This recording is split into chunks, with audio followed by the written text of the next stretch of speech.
that the website, right, the website recording of the meeting is available the next day, the day after the meeting. Welcome everybody here. Jacinda, I'm glad you came and last night looking at the fog. You might have missed it, but it's lovely to have you and your colleague here. And I wonder if you could open Hui with a karakia, please.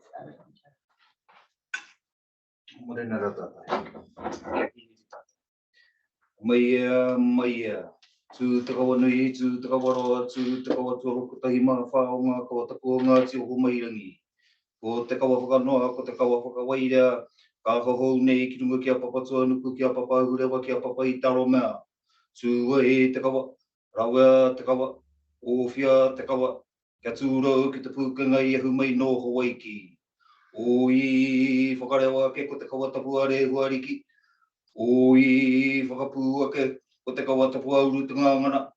O I whakahau ake ko te kawatapua tāne te waiora.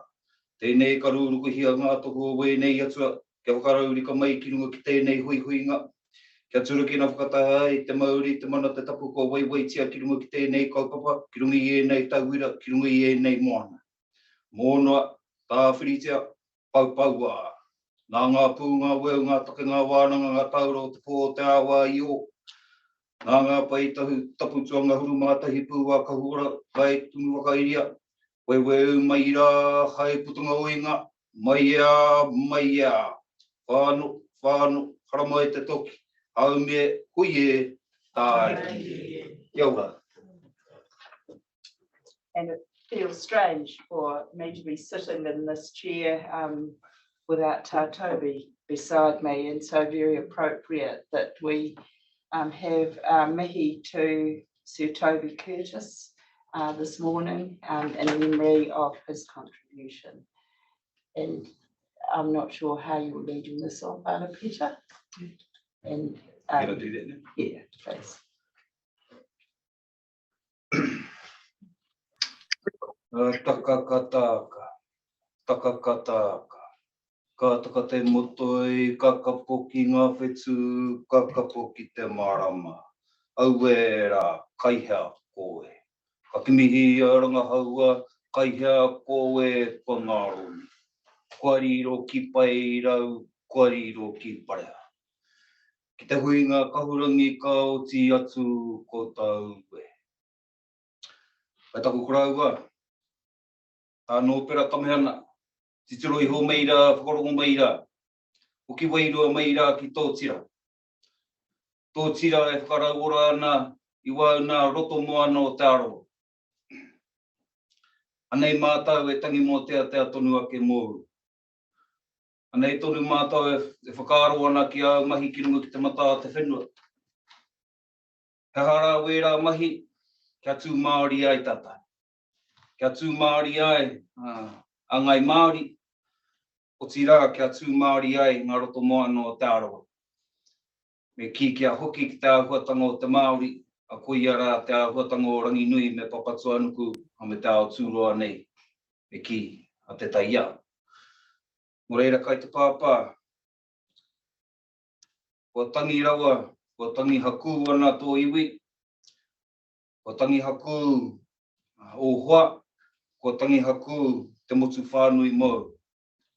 Mo reira tēnei mātau e mihi tonu atu ki a koe.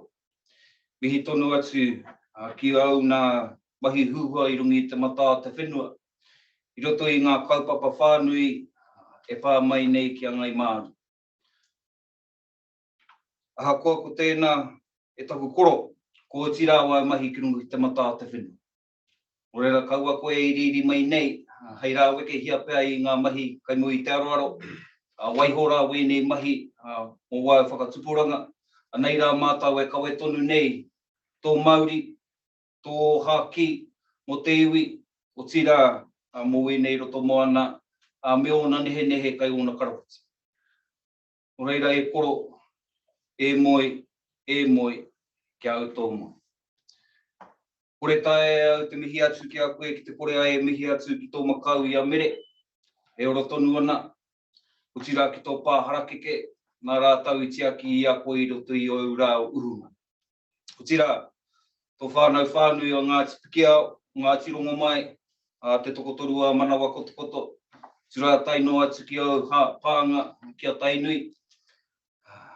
Ko reire koro, ko haku ke tia mātau, ko rere ngā roimata, ko ea te tangi ki a koe. Ko reire e koro, ka tia ke ki a koe, ka hoki mai ki a tātou. Tēnei rā, tēnei e ka mihi ake ki a tātou, ko tau toko hia tō tātou karaua i roto i ona rā. Me ki ngā tau, ko taha ake nei, ia e māwiwi tonu ana, aha koa, te mama e te taumaha kairungi i tōna tinana, i ukaha tonu ia, kia noho tonu ki e nei momo tepu. I ukaha tonu ia, ki te whawhai, ki ngā minita, ki te kāwanatanga, ki te kōkiri tonu i ngā kaupapa nui. O reire i tēnei wā, ko heke ai taua haipapa kairungi i o tātou pakahiwi. O reira tēnei au ka ki atu ki a tātou, kia maia, kia manawa nui, kia kōkiri tonu ngā kaupapa nui, mo te Arawa, mo Rotorua, hai mutunga o te taia. I te mea ki te kore ai tātou, e tia ki te taia, kore kau he tangata e ora tonu ana. Reira kāre tēnei te tōro aki i nei mihi, te mea nui kia tangimu, haku ana ki te karaua, e whakaahua mai nei ki a tātou i rungi te pukitarana. Reira tēnei, ka mihi ake ki a koutou katoa. Stevie, ka mihi ake ki a koe, koe rā tetehi o wana tino whai roto i nei mahi. Mo te kaunihera o tira, ngā mahi kai roto i te whare miere. Taino atu ki a koutou katoa ngā rangatira, ko noho ki o tōna taha, i roto i ngā kaupapa nui. Reira tēnei ka mihi ake ki tēnā o koutou, tēnā koutou, tēnā rā tātou katoa. If you don't mind, Stevie, I might speak in English as well. Yeah. Goodbye. I'll pretty much just talk about what I spoke about in Māori for those that may not have been able to capture it. Firstly, I just mihi to Uncle Toby, in particular, for the many kaupapa that he pushed for us, particularly from a Māori perspective. For those who were at the tangi or managed to watch it on live streaming, you're getting pretty flash nowadays, these things. There was a lot of beautiful kōrero and broad kōrero about the many different things that he had an impact on.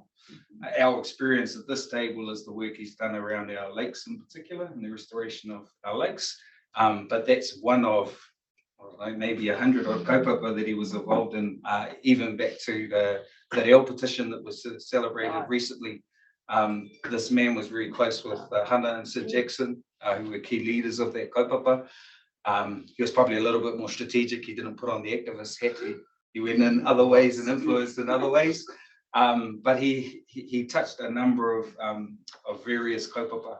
And at the heart of all of those kaupapa was a commitment to restoring our values and our ways of being as Māori.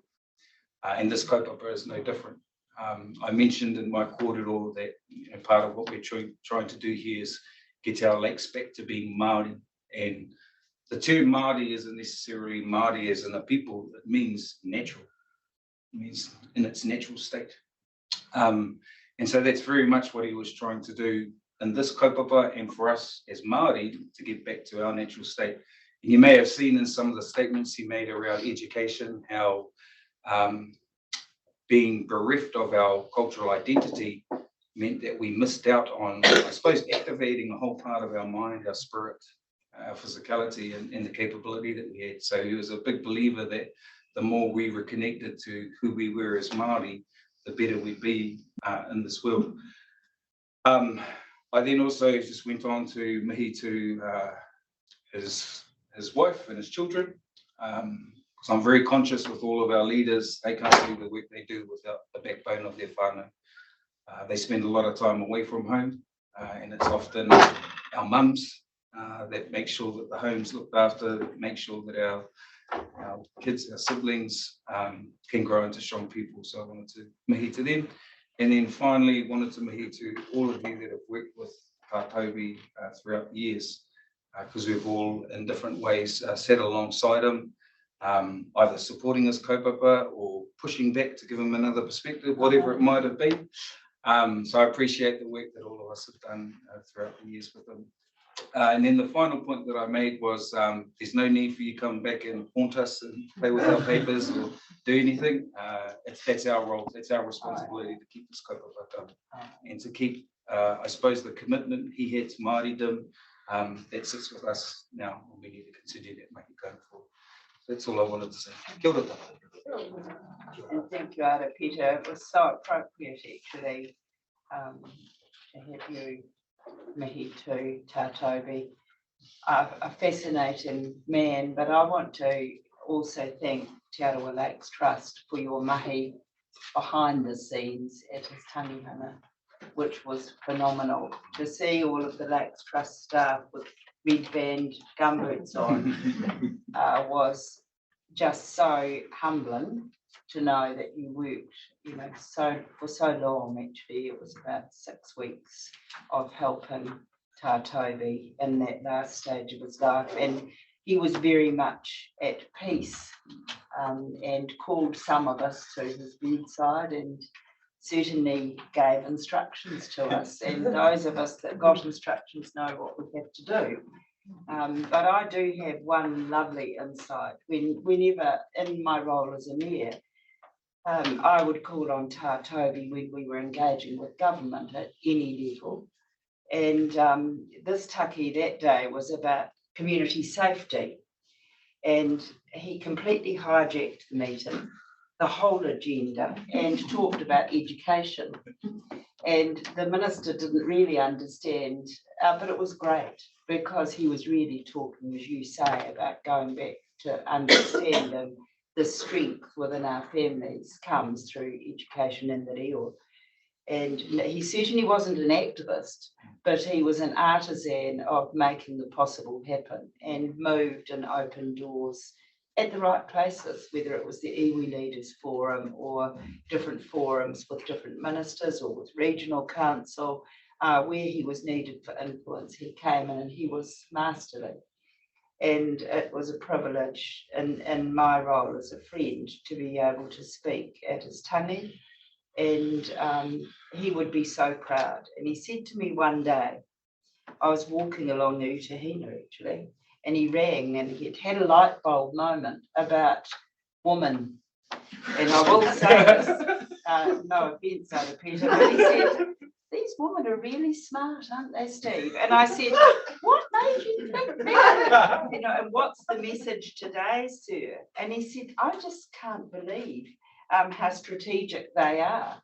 And he was referring back to the emerging faces coming behind Te Arawa Lakes group and the leadership shown by Karen and her team. And he said, we've got to listen to these women, don't we, Steve? And I said, now you know. It's not only about education, it's about the bedroom as well, which he had a complicated relationship with.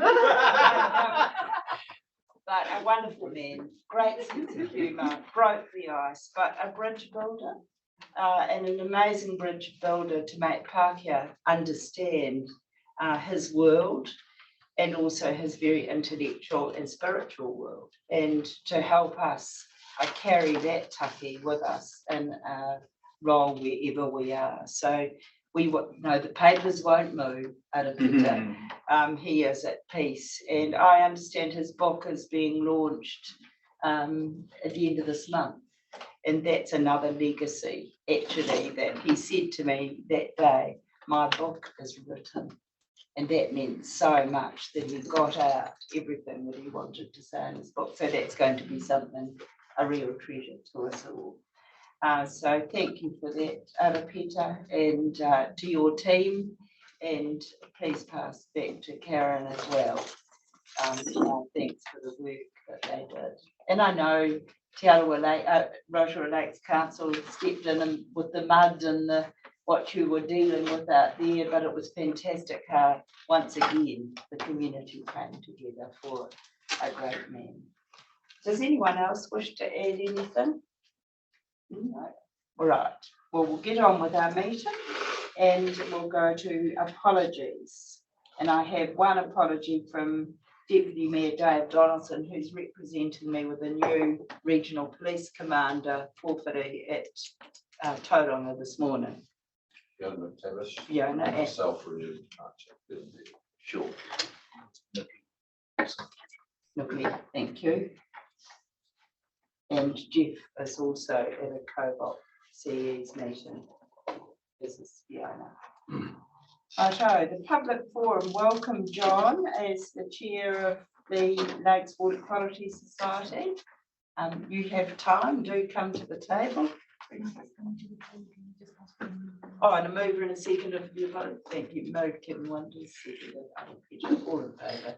So, carried. Welcome, John, and I hope the preparations are well underway. Yes, yes. Well, thanks very much, everybody. I really appreciate the opportunity to address the strategy group this morning. There was just a couple of things that I was really interested in bringing to your attention. One, of course, is our symposium, which is rapidly coming to fruition. And just to remind you that it's on the 10th and 11th of November.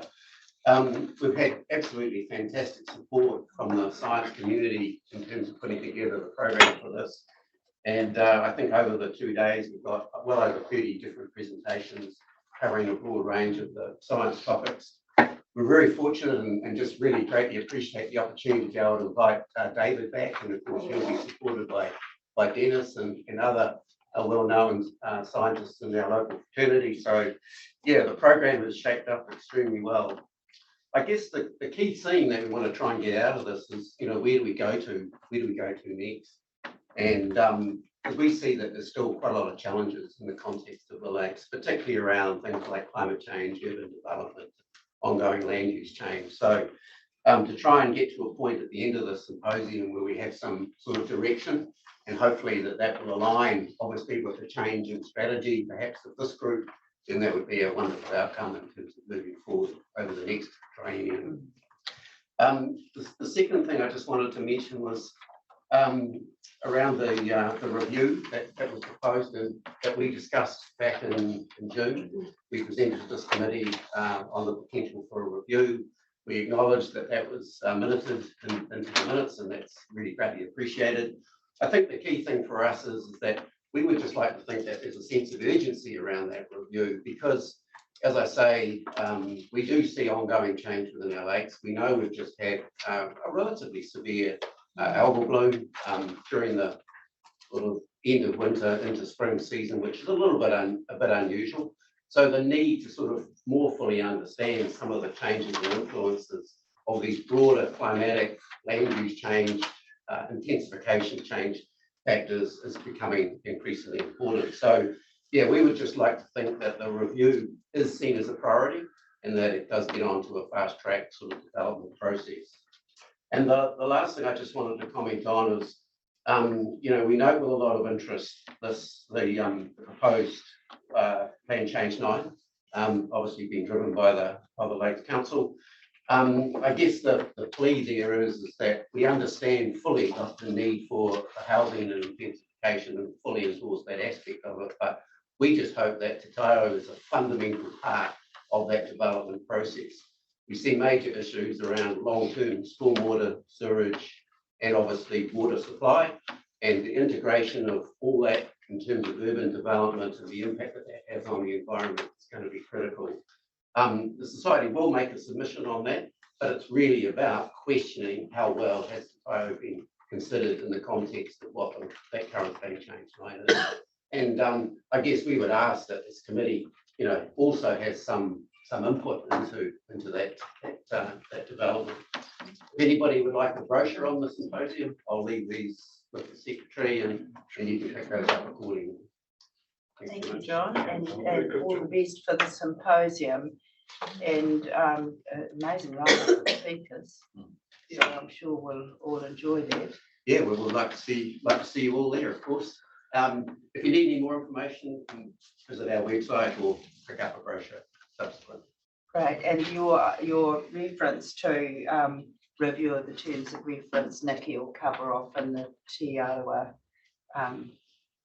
report this morning. Right, yeah, Nikki and I have met and talked about the strategy process, and obviously, we're aligned with that and looking forward to that process rolling out. And I guess the key thing is that It is an opportunity to broaden our scope, look more broadly across all 14 lakes of the Te Arawa region, rather than focus back on some of the 4 lakes that we have so much in the recent past.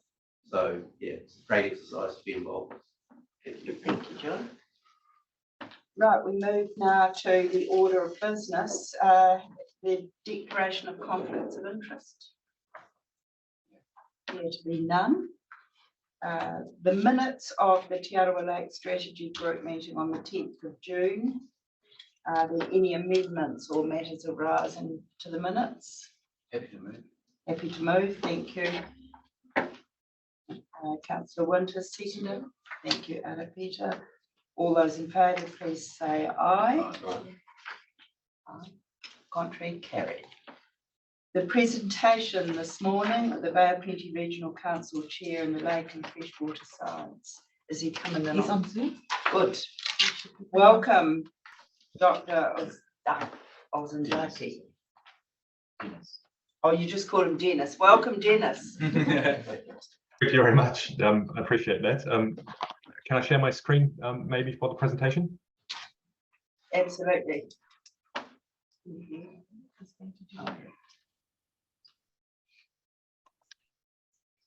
While that's come out, do I have a mover to receive the presentation? Seconded. I'll second that. All those in favour? Contrary, carried. Thank you, Dennis. Thank you very And much. your screen's up. Yep. Fantastic. Thank you very much. Tihei Māori ora, he honere, he kororia ki te atua, he maungarongo ki te whenua, he whakaro pai ki ngā tangata katoa, e ngā mana e ngā reo, raurangatira mā, te arawa waka, te arawa tangata, tēnā koutou. Ko Dennis tōku ingoa, no Germany a hau, e mahe ana ki te whare wānanga Waikato, he toi huarewa Waimāori, taku turanga mahi tēnā koutou katoa. Madam Chair, members of the Rotorua Te Arawa Lake Strategy Group, it's my pleasure to introduce myself to this group, and I appreciate the opportunity to present and highlight some of the upcoming research at the University of Waikato to support management and future predictions of lake health for the Rotorua Te Arawa Lakes. I sincerely apologize for not being there in person. I just recently injured my back and I was just not able to travel to Rotorua today. So for those who don't know me yet, I'm originally from Germany and I moved to New Zealand with my family in 2005 when I carried out my PhD research with Professor David Hamilton on Lake Okaro. We moved back to Germany in 2013, where I took up a postdoctoral research position at the Leibniz Institute of Freshwater Ecology and Inland Fisheries in Berlin, where my primary focus was to look at the impacts of climate change on aquatic ecosystems, including several lakes across the northern temperate zone. So very similar lakes to the Te Arawa Lakes. I was appointed to Huarewa Waimāori at the University of Waikato in January of this year. Over the last few months, we've developed several research themes, which will ultimately guide our science priorities for the Rotorua Te Arawa Lakes and other freshwater ecosystems across the Bay of Plenty. The research themes cover high-level descriptions of approaches to develop a better understanding of freshwater ecosystem health using advanced monitoring tools and integration of Mātauranga Māori and robust modelling tools to enable projections of restoration management under climate change. Some of the concepts and research themes are relevant across all other themes. For example, consideration of climate change, I believe, will ultimately be necessary for every freshwater science project. I can't go into a lot of detail for each of these themes, and for the purpose of today, I will focus on climate change impacts for the Rotorua Te Arawa Lakes. So climate change implications for New Zealand freshwater ecosystems has certainly been recognized widely now. For example, the New Zealand Royal Society has highlighted impeding challenges of climate change on freshwater demand, increases in frequency and intensity of droughts and floods, which will impact on communities in various ways. There are very different ways to look at climate change, and the RCPs, or representative concentration pathways, add much needed nuance to the discussion about what society might have to expect for the next 20 to 80 years. These scenarios essentially tell us something about how society will behave to curb CO2 emissions, For example, under the most optimistic scenario, which is the RCP 2.6, global average air temperature increases are likely to be limited to 1 degree Celsius, whereas under the most pessimistic scenario, the RCP 8.5, global average temperatures might increase by 3.7 degrees, accompanied by large increases in extreme weather events. Based on this figure here, you see that the current emissions are tracking close to the RCP 8.5 pathway. New Zealand specific air temperature changes based on models supplied by the Ministry for Environment suggest that New Zealand would be tracking close to the global average, although we need to recognize that these projections are often subject to considerable uncertainties, especially for projections until the end of the century. These uncertainties are often visualized by these color envelopes around the average temperatures. Global and national average projections are sometimes not very meaningful to guide local freshwater science projects or management activities, and the climate change projections and climate impacts for the Bay of Plenty region that were developed by NIWA provide some much needed regional and local scale information. For example, under the RCP 8.5, annual average temperature could increase by up to 3 to 3.5 degrees. Notable are changes in seasonal average temperatures that can be expected under this scenario. For example, much of the area surrounding the Bay of Plenty Rotorua lakes could experience an increase in temperature of up to 3.5 to 4 degrees in summer and autumn, whereas the temperature increases in winter and spring might be less severe. Climate change impacts on freshwater ecosystem will also be extensively driven by extreme events. One useful indicator is the number of annual hot days, which are the days where the maximum temperature exceeds 25 degrees. So those are very much ecologically relevant changes in maximum temperature for lakes. And even under the RCP 4.5 scenario, which is the moderately optimistic scenario, the number of hot days in the area around the Arawa lakes could increase by about 30 days per year by the end of the century. This number could be as high as 70 days under the RCP 8.5 scenario. Of course, climate change will also bring about change in rainfall patterns for the region. While the annual mean rainfall will likely remain comparably similar to current rainfall, the seasonal changes are projected to be rather dramatic. For example, under the RCP 8.5 scenario until the end of the century, parts of the Bay of Plenty might experience a decrease in rainfall of up to 10 to 15% during summer and spring. While autumn and winter periods might experience an increase in rainfall of very similar percentages, including the area of the lakes. Some early modeling work that was initiated under Professor David Hamilton's tenure in this role was looking at climate impacts on the Rotorua lakes, and that has provided us with some really important insight of what we might expect for the future. For example, in a multi-lake ecosystem modeling project, which included Lakes Okarika and Rotorua, model simulations have shown that the effects of climate change by 2100 will generally be equivalent to a considerable increase in external loading by about 25 to 50% when considering the trophic level index variables, total nitrogen and phosphorus, chlorophyll A and chlorophyll A concentrations. It's noteworthy that these simulations considered an increase in long-term average air temperature only and did not account for extreme events during that time of the modeling. Similar approach was taken in the modeling study on Lake Rotorua, although in this work, a more sophisticated approach was taken to account for changes in long-term average rainfall patterns as well. In this study, the lake model was linked to the Rotan catchment model, which provided the necessary long-term nitrogen loading to the lake model. Based on the lake model simulations, trophic level index values in Lake Rotorua can be expected to increase by approximately 0.2 units by the end of the century due to climate change alone. So these models provide us with a good understanding of how the lake might change on a long-term basis, and we have a good mechanistic understanding of why that would happen. For example, an increase in air temperature will ultimately increase lake water temperatures and water column stratification, leading to more internal loading from the bottom sediments during summer, and those conditions also promote more cyanobacteria blooms.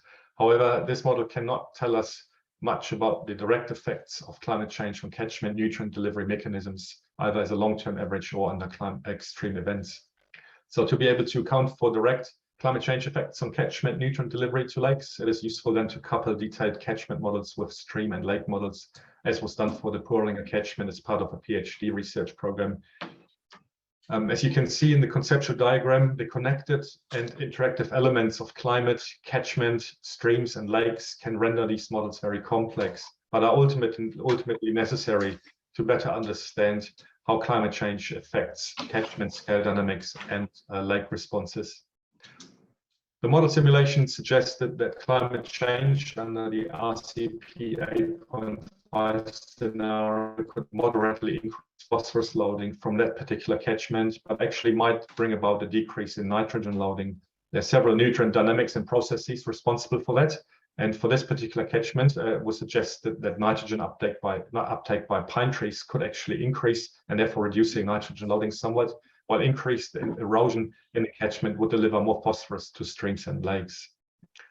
It's also noteworthy that the direct climate change effects on the lake in this particular study outweighed by far the effects of climate change on nutrient delivery from that particular catchment.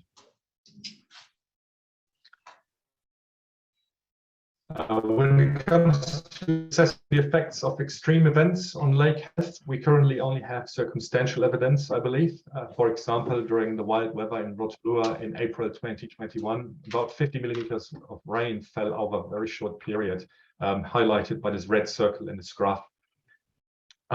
So coincidentally, during that time, temperature and chlorophyll fluorescence measurements in the lake showed a decrease of these variables for about a day. So you see that in the blue line plots here. This is chlorophyll fluorescence on the 1st of April, decreasing quite dramatically,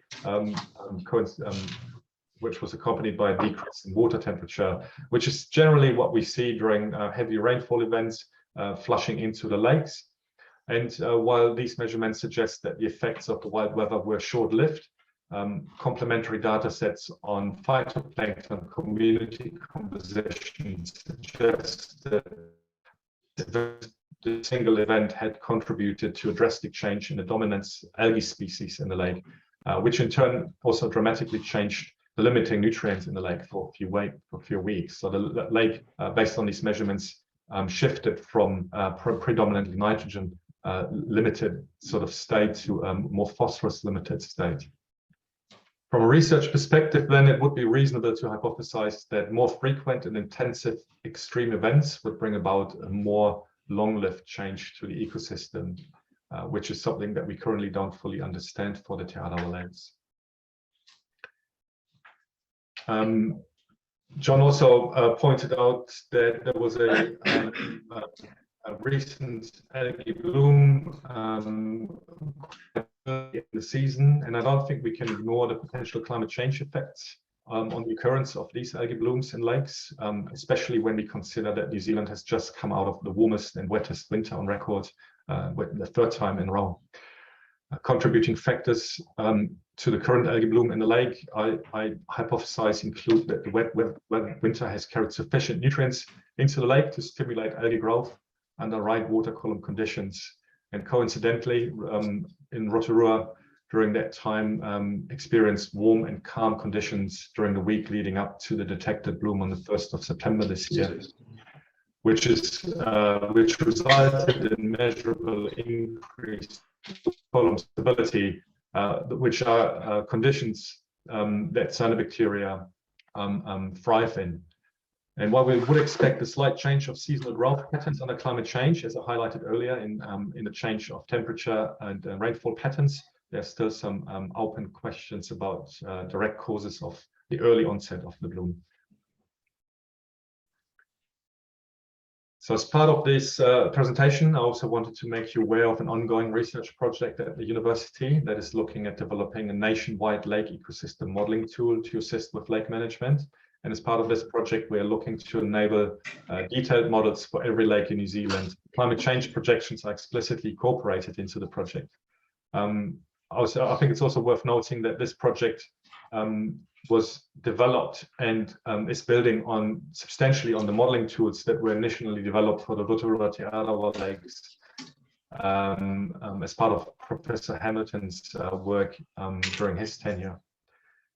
So for this project, we're also interested in better understanding the effects of climate change on habitat quality for key species in lakes, specifically Mahinga kai species.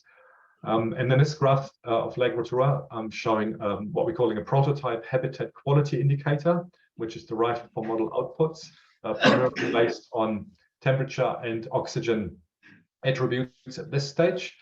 So for example, we can assess suitable habitat in the lake during times when the lake is mixed.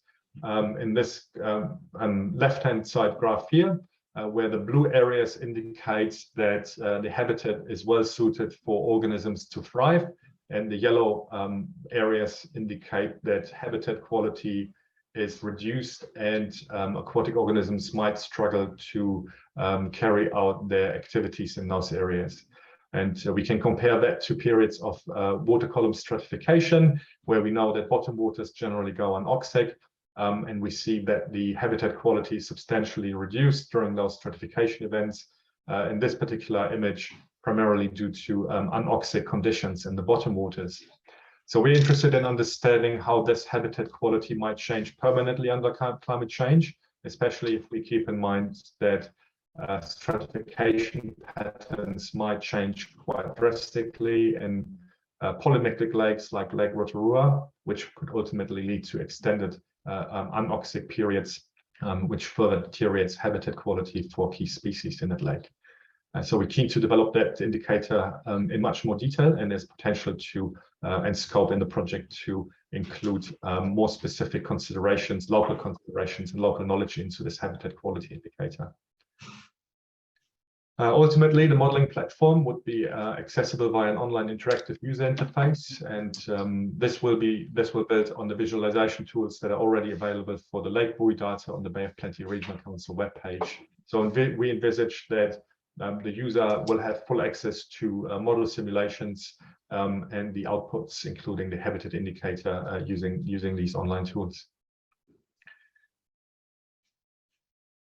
So from this work, I think we can do conclusions with regards to the climate change impacts on the Te Arawa lakes. I think that climate change impacts will be relevant across all research themes, maybe most importantly for supporting the restoration and management efforts to improve cultural values based on some of the early work that we've done on the habitat indicator. There's evidence that the long-term water quality in the lakes will likely decrease under climate change. Although the extent of this will vary for each lake and requires some further work to establish the extent of that for every lake. The work that has been done for the Te Arawa lakes is largely consistent with research from other countries, which has shown that climate change will ultimately exacerbate existing eutrophication problems in lakes.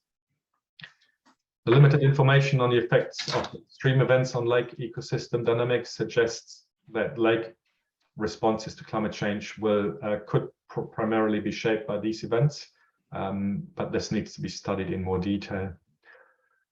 With regards to the climate change effects on catchment nutrient dynamics and nutrient delivery mechanisms, I argue that we don't have enough information to suggest the directional trajectory for each catchment and subcatchment under climate change scenarios.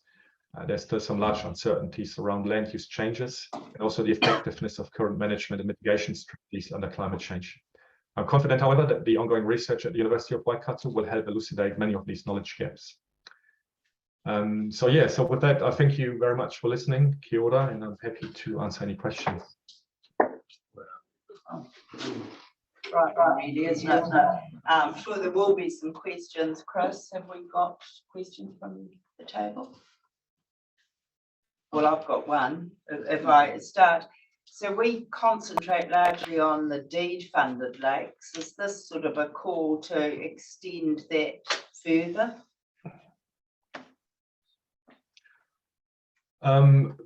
So in terms of the research, I would argue that we should really look at all of the lakes because we can learn quite a lot from looking at multi-lake studies to, first of all, to validate our research outcome for individual lakes. And ultimately, all of the lakes will be affected by climate change. And Councillor Winters? Oh, I think this is timely, Madam Chair, Yes. what he's just delivered today in terms of what we've been doing and at the end of this triennium and what we're looking to do for the review and looking forward to the new triennium of what they're going to have to grasp onto in terms of new information, new research. So just a timely reminder of what we're here for. We've probably been looking back at what we've been doing for the last 20 years. But this is looking forward 100 years, and it scares the hell out of me, actually, some of these implications for our community. So I'm looking forward to the review from Te Arawa Lakes Trust, actually. And I think John Gifford would be equally concerned about what we're looking at long term. So timely reminder for us all why we're here. And Dennis, just a question. You were going to do a presentation through the science research. There was something advertised on Facebook that it was going to be today. Was this the presentation that you were going to be doing today?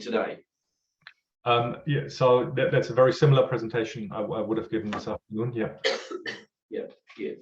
Because I was just concerned there was a lack of publicity about this presentation from Dennis and 3 other speakers, and I was just, this is profound, Madam Chair, and we need to advertise those presentations this Dennis and his team are doing far better than what we've done, because I was only made aware of Dennis's presentation today about 2 days ago. So no criticism of you, Dennis, but just we need to do better. Pick it up earlier and advertise it earlier and get it out there earlier, because this is profound for all of us now. This is scary. Thank you, Dennis. And can you explain to me, is Waikato the only university that's looking at the research ecology of freshwater? No,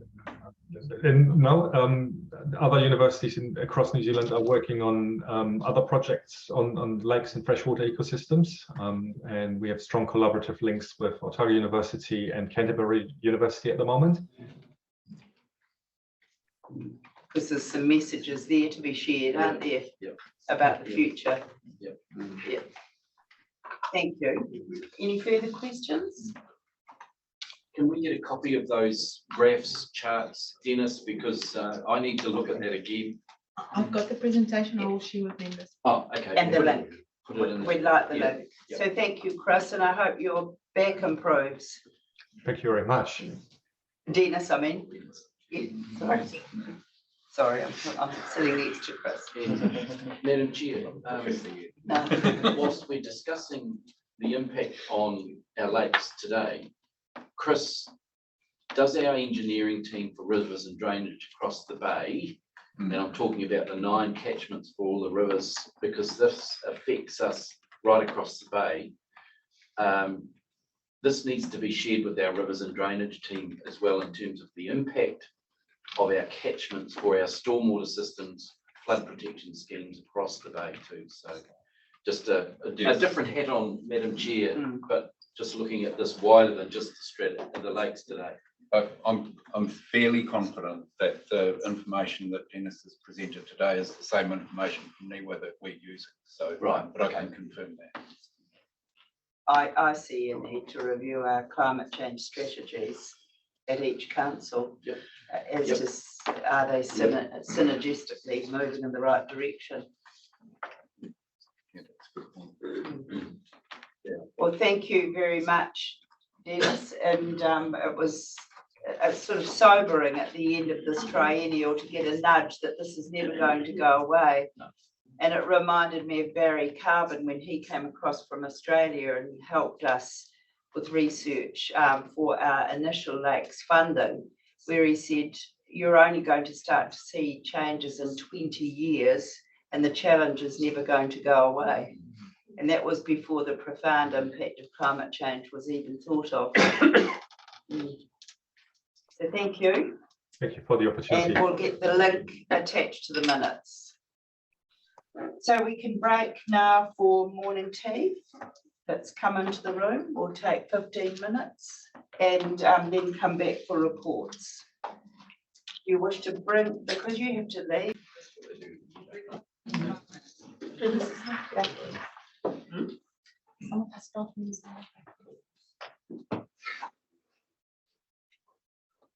Right, we move on now to our reports, and first we have Te Arawa Lakes Trust update. It's been circulated under a separate cover and been tabled this morning. It's going to be presented by Nikki Douglas and Sarita. Yep. And I need a mover and a seconder to receive the report. Thank you. Second. Thank you and welcome, Nikki and Sarita. Wonderful to have you. Morning, everybody.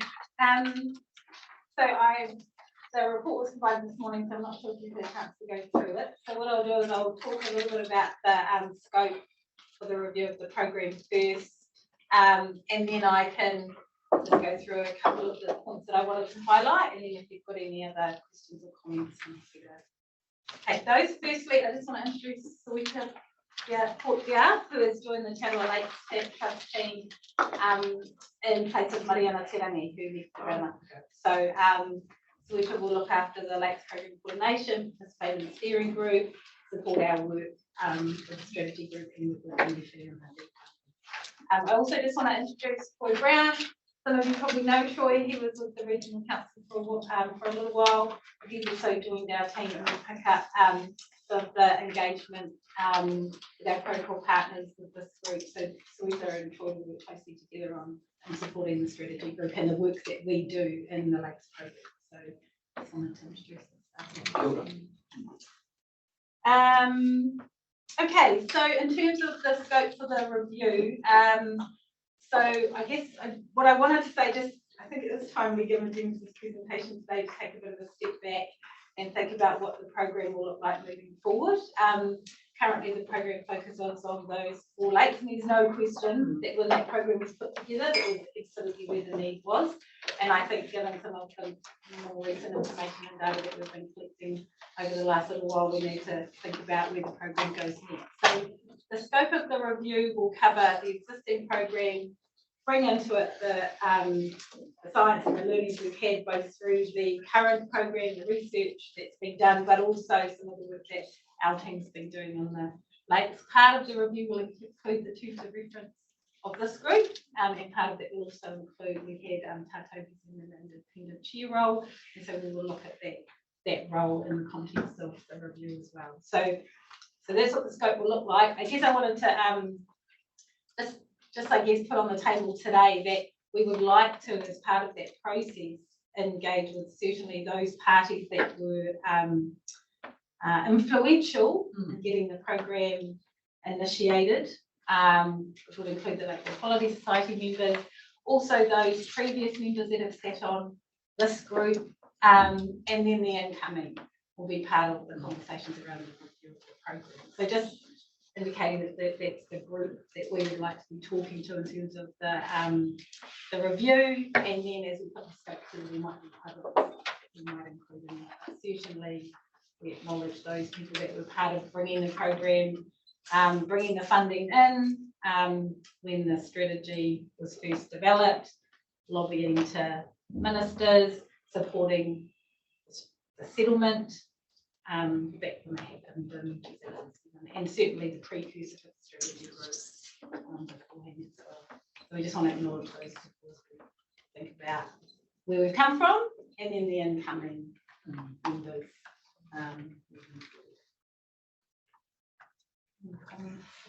Feedback. Well, that's for incoming councils to decide the sort of mix of participation. For example, we've got a Māori ward, so that'll change.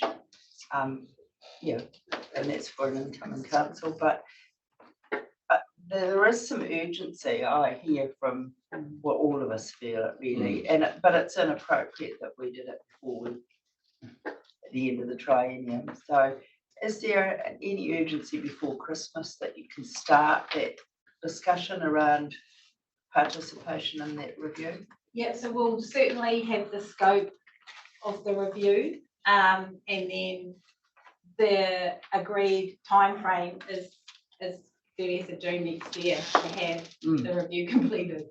So Has to be. yeah, that's what we've been asked to do in that timeframe. So Any other questions on that topic?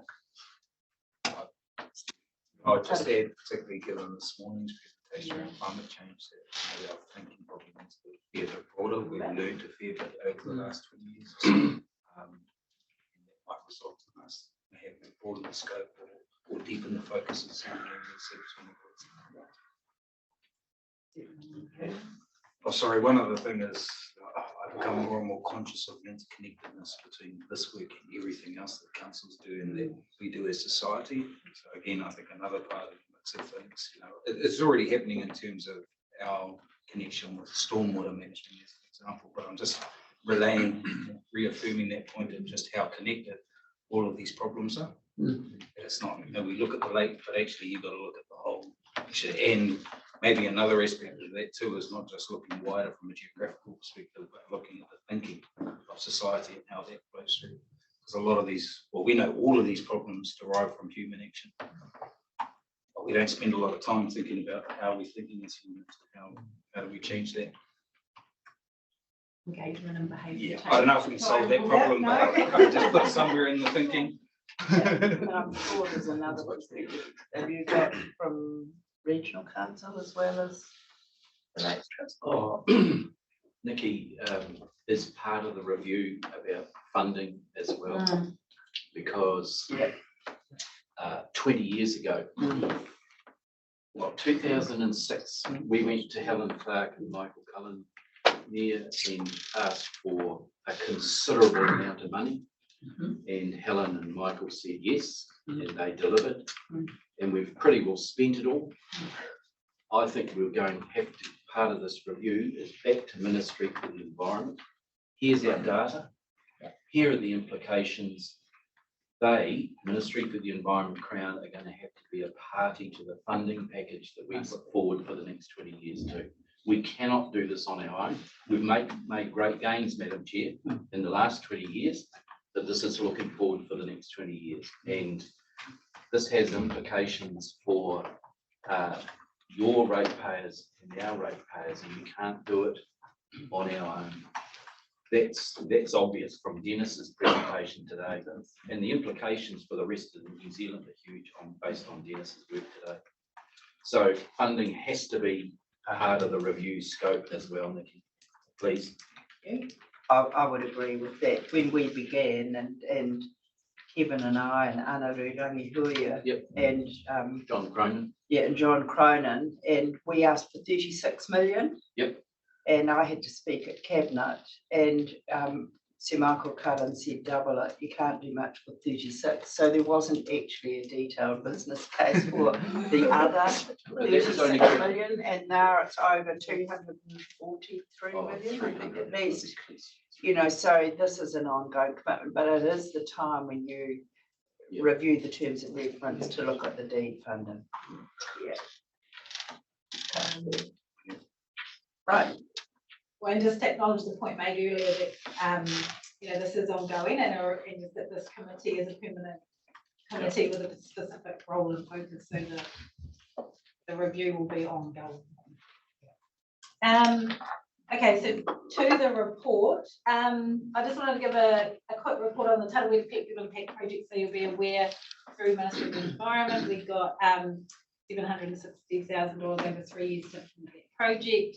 I think Alga's presented a couple of times to that. We are recruiting 4 roles for that program now, and each of the, and it's across those 8 Tarawera lakes.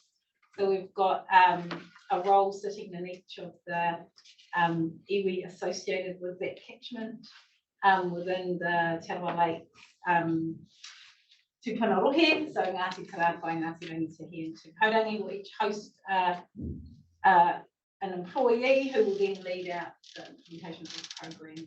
And then we've got speaking of data, we've got a full-time data person on the project as well. So that recruitment's going out this month to move forward that project. And then the other one was, circled some things I wanted to highlight today. So one of the other projects that our jobs financial funding has enabled us, we've actually started work at Te Pōpui wetland, which is to the, just a bit further down from the airport around Ruamata there. And so that's a 9.6 hectare wetland. Our team have started working in it and focusing on weed removal and pest control. It is one of the wetlands within the priority wetlands to cap for nitrogen reduction to the catchment. So and that's actually black bed. So we're really excited to be progressing that project as well.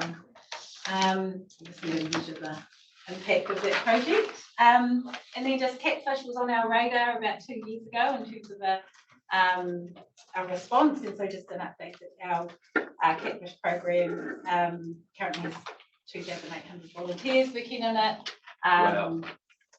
No, can't believe we've come that far so quickly. 17 schools, and we've also got some of the schools looking at a NZQA qualification for and part of the NCA program. So yeah, exciting for I guess future management of catfish. And then just we do have a through work with the regional council in Niwa, there's a master's project available to look at the biocontrol project for the catfish, and we've just got one of our interns from last summer who decided to take that up as a master's project. So we're super excited about the growth and capacity of in our community. Is there anything, I've got one other thing circled, but were there any questions from?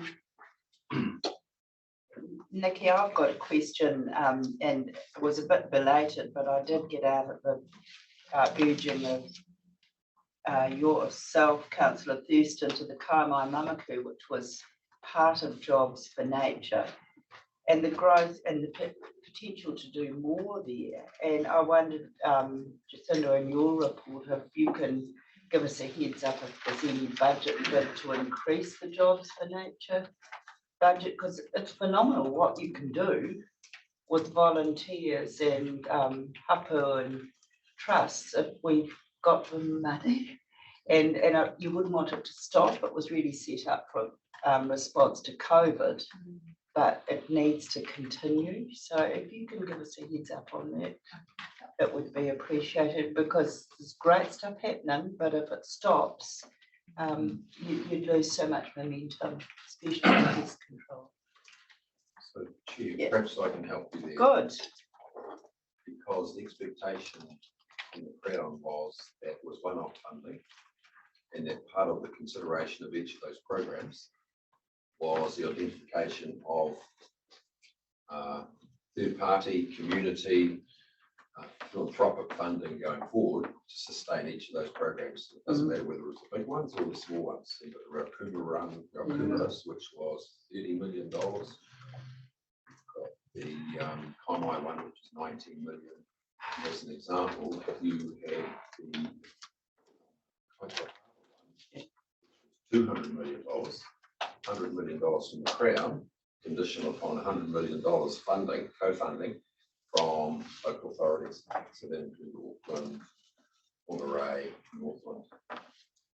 So don't disagree that you should go back and try for some more, but that was the principle of how it was set up.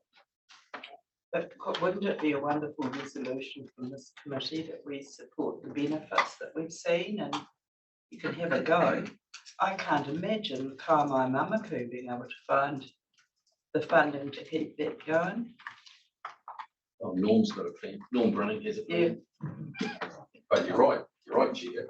The risk of this whole program of the Jobs for Nature is you chuck all this money at the front end, and then when it runs out, degradation just starts to needs to be a plan. You don't accept that, but we can, you're all doing budget things now. Yeah.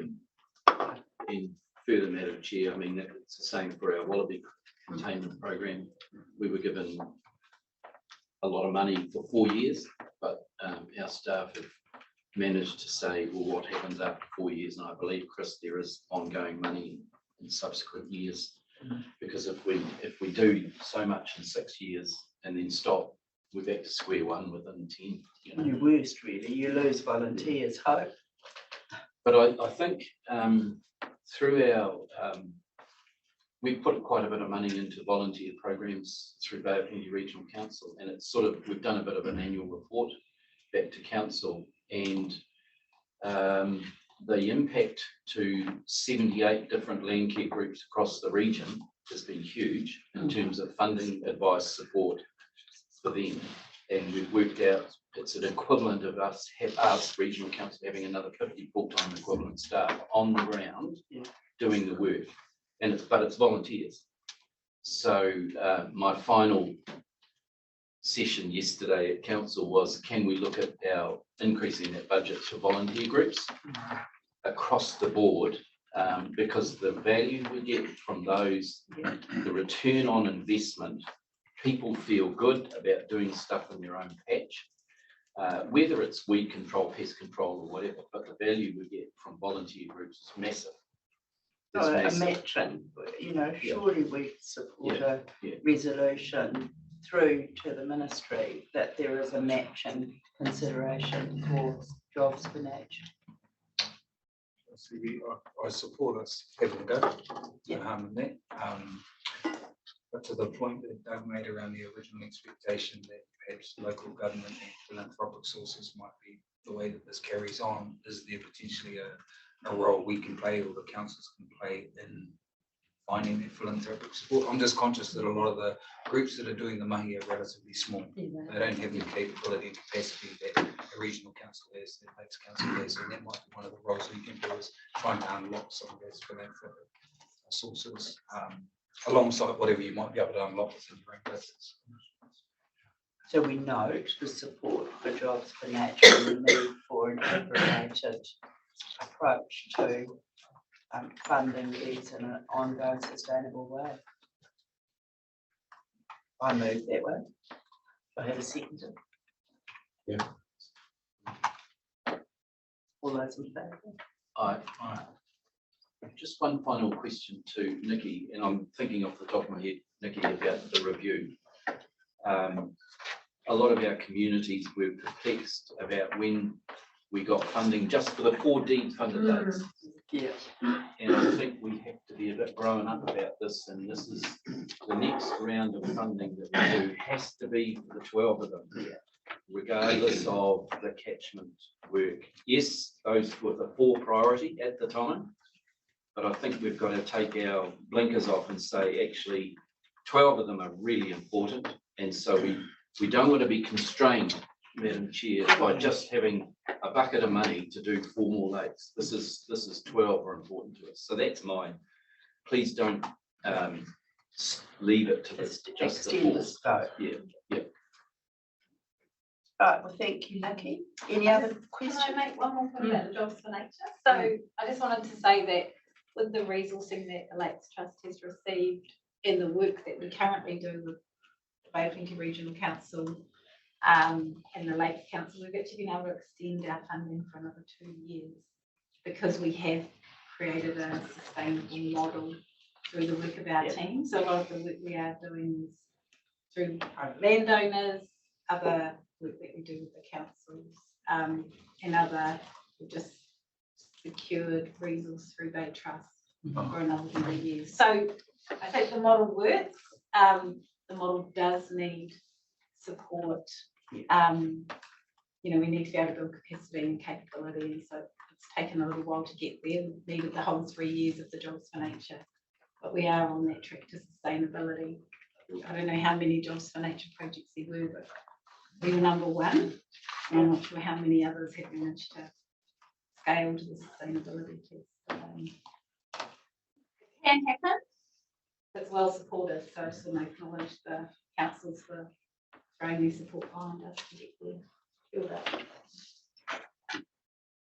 Any other questions of Nikki? And thank you for your report, Nikki. Could I just make a comment, Madam Chair? I think, well, first acknowledging Nikki and the work that Te Arawa Lakes Trust have done over the last 2 or 3 years has been a shift, a step change in the output. Wonderful people like William Hunter with our operations people. It's just almost feels like we've got an extra arm and a leg now. So that's magnificent. But also with the Jobs for Nature discussion, I think we probably need to think about demonstrating the benefits of each of the projects, because that's what will attract ongoing funding. Because some of those Jobs for Nature projects might have been, oh, well, we tried it, but it didn't work that well. But others will have had real success, and the Kaumamamaku is one of those. So I think with the Kaumamamaku Trust, they can probably look after themselves with their funding, although we support them. But some of the others we may need to get more involved. So, but yeah, demonstrate success and then the funding will follow. I think that would be my. So maybe we need to work together on that over the next 6 months, particularly on wetlands. Yes. Thank you, Nikki. We move now to the Rotorua Lakes Council update to the strategy group and Steph Ross. So in your papers, page 17. Welcome, Steph Ross.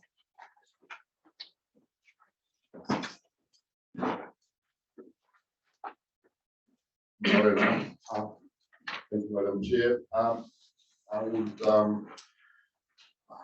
take the report as reads, but before I will respond to questions that members may have, just would like to make a couple of acknowledgements. Is that in the context of the presentation I had from Dennis earlier, it is quite, and Nikki's presentation, obviously, it's quite important to recognize that the works we do and is not really comprehensive, because a lot of other people do work in this area, and the regional council does, the other extras does, and other MFE and other agents. But basically, our works are focused on 2 branches of objectives. One is to reduce the effects of our human activity in the region. That's whether it is sewage management, water consumption, stormwater generation, and so on. But also need to recognize we also try to adapt to the climate change and to adapt to the fact that we are growing, our economy is growing, our housing is growing, our forestry is growing, and all these bits, and agriculture and so on. And we are trying to adapt to those emerging issues. The second element I wanted to address today, and I sincerely, I want to extend my personal thanks and gratefulness to all our partners around this table.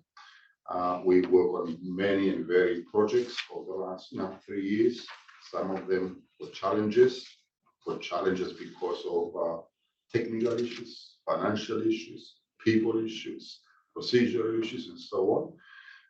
But I think a lot has been achieved over the last 3 years, and a lot has been achieved because we have collaborated, especially at officers levels, at all levels. We work very constructively with each other. We don't always agree to everything, but we do work constructively with each other. And I want to extend my thanks to all our partners around this table, to that. So without much ado, I've got the reports in front of you.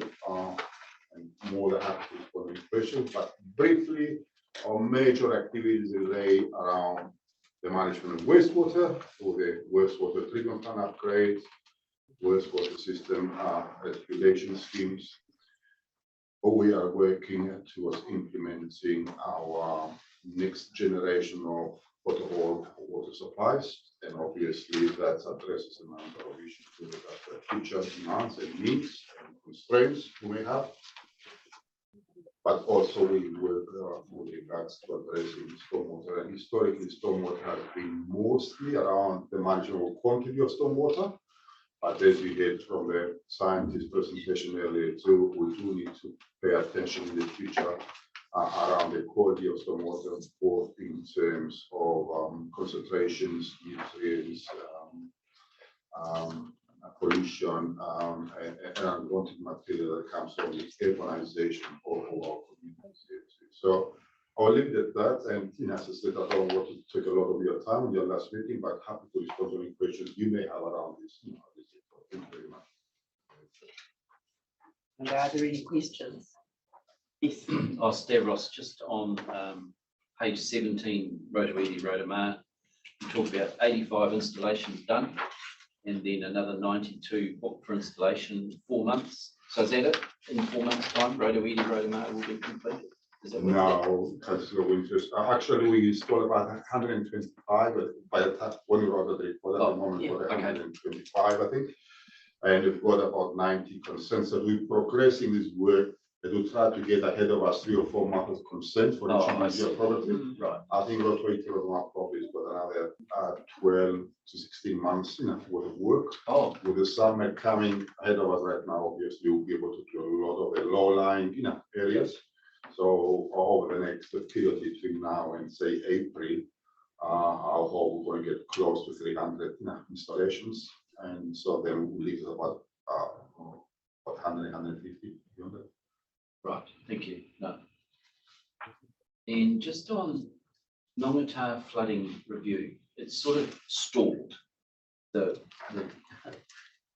don't know who's going to answer that question. Both of us, we work together. Yeah, I just need clarification.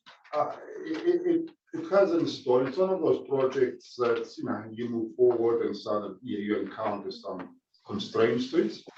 I think that as you're aware, collectively a flood modeling has been arrived. That's suggested that we need to do a number of works to enable a protection up to a 1% AEP period. In order to do that, we needed to work together with some landowners to secure their permission to divert heavy flows in certain circumstances.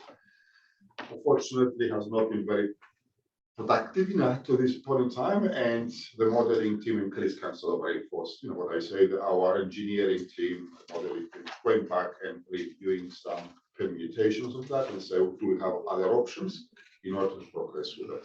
So it's like my personal view is like any project we do, and as you will know, are always going to be some elements of unforeseen impediment, and we'll try to work around that. Chris, if you want to add something. I'm not sure how specific I should be because this is being recorded, isn't it? But my understanding is the AMP showgrounds, with the original model was to put and Councillor Thurston's on our working group, to put a channelized thing through there to take the excess floodwaters in a 100-year event through that area. Now that didn't fit with their way they do eventing. So we've sort of gone back to the drawing board that it will still go ahead. It's probably just, we need to confirm with modelling, if you just let the water basically sheet across there rather than channelise it, then what does that mean for the stop bank heights for the neighbours who are already there in the adjoining houses? That's really the question we're trying to tackle at the moment. So there's not a no barrier, there's just a, hey, we've just got to redesign this in a different way. And that may take, 3 to 6 months. So I understand from Mark Townsend this week that the modelers are being engaged and they're just trying to write the specifications for them at the moment. So there's just a little bit of time needed for that. So is that at their request, the landowner's request? Because there is urgency when we see that presentation, the anxiety in that community heightens every time. And I'm not sure that they understand that as wanting to run events, but actually there's a community that gets the wobbles every time it rains. I know you know that. Yes, there's a balance there. I think. Yes, Councillor Withell. Thurston. I'm not actually on this working party, but if I'm allowed to just say, the community out there is incredibly supportive. We've had a number of very productive meetings. And the options, I think there were originally 12, got narrowed down to 1. And this is just about there was a little hiccup, but all the parties are right behind it. No one wants a repeat of 2018. But this is about engaging with affected parties, and they have quite a lot of skin in the game. You know, the ANP and some of the So is residents there a close to the timing, you know, for our community? I'm sure you've got the remodelling underway and you're working with affected parties, but when will those people living there know what the plan is that's agreed? You know, that's in 6 months? I wish they've all been shared with the final option, you know, and we've had numerous meetings and the consultation and the publicity has been amazing by all parties, particularly RLC and ourselves that have led it. But Helen, you might like to say something, but I know that, you know, it's about fine tuning the final option and just doing some engagement with the key parties that are affected. It's better, isn't it? Yeah, I mean, probably the only other thing I'd add is it's not just the ANP Society whose land is impacted by the works. There's a number of other, there's a number of other land blocks, multiple Māori-owned land blocks that have significant impacts on them. And so, you know, as we work through those, it's throwing up issues, bringing in other topics, and so we just need to give these people time to work through that with them, I suppose. Yeah. Well, thank you for your work on this. But the community have been incredibly patient and very supportive. I think that should be recorded. Doug? Thanks, Chair. Look, I might be getting ahead of myself or ahead of you, but on page 64, there's a change management request. Do we have to note that? Do we have to approve it? Because it falls out of the letter that went to the ministry and the minister on page 27, I think it is, which is the issue that Ross is trying to manage now with both Rotorua and Arawa. So Do we have to approve it or note it? So, I'm sorry, I've included that in with my report, that will be approved as part of my report, but I'm happy for it to be considered now. We could bring it forward as part of this discussion. Would you But like? the question is, does this group have to approve it, or do we just note it? Relative to the letter that we sent on the 27th, signed by all the chief executives. Helen's ready to come in here. Yes, it requires approval by this group. Okay, Yes. fine. Yeah. Great. So do you wish to move it? Yes? You can. All those in favour, please. Aye. Carried. And I want to thank the ministry and the partners here. This is truly a collaboration. And we had to do some more work at the minister's request, and I am incredibly impressed with how council officers have worked together on this, and Te Arawa Lakes Trust, and it shows when we get the right bit between our teeth, and the minister's responded. That gives me great pleasure at the end of this triennium that we've moved that unanimously today, collectively, that will have a huge impact. Especially for the incoming councils, while we're trying to find solutions for Tarawera. Rotorua is ongoing, but this and is underway, but we've got to move on a solution for Tarawera. So thank you to all officers for your work there. That was done incredibly quickly and collectively. So that's moved. Any other questions of Stavros? Thank you. So we move now to the Ministry for the Environment update. Jacinta is going to give us a verbal update. Thank you. And Lorena, thank you for being here too.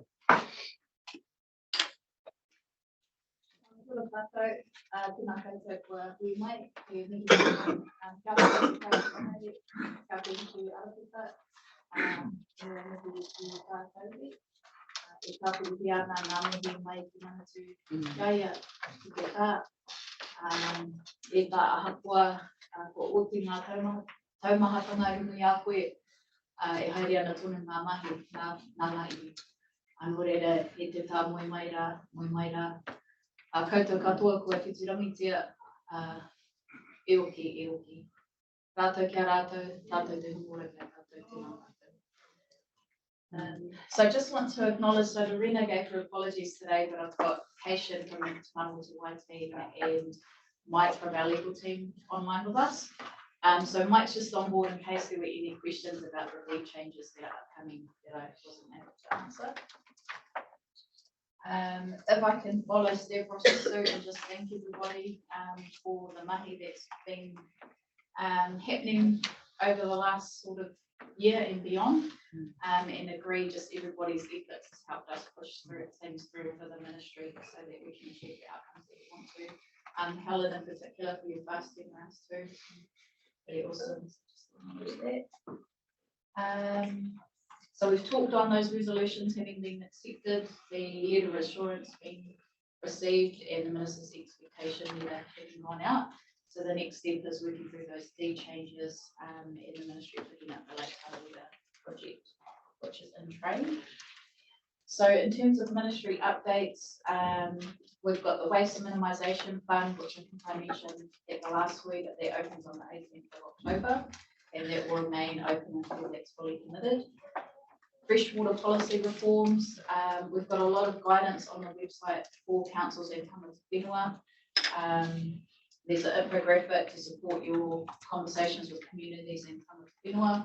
Mahinga Kai guidance and tools, case studies to support Tamata Whenua when facilitating Mahinga Kai values in the rohe, and to ensure those values are integrated during implementation of the MPSFM. We've also got enough guidance available at the moment that talks to council obligations, the hierarchy towards multi-wire limits, setting and environmental flows.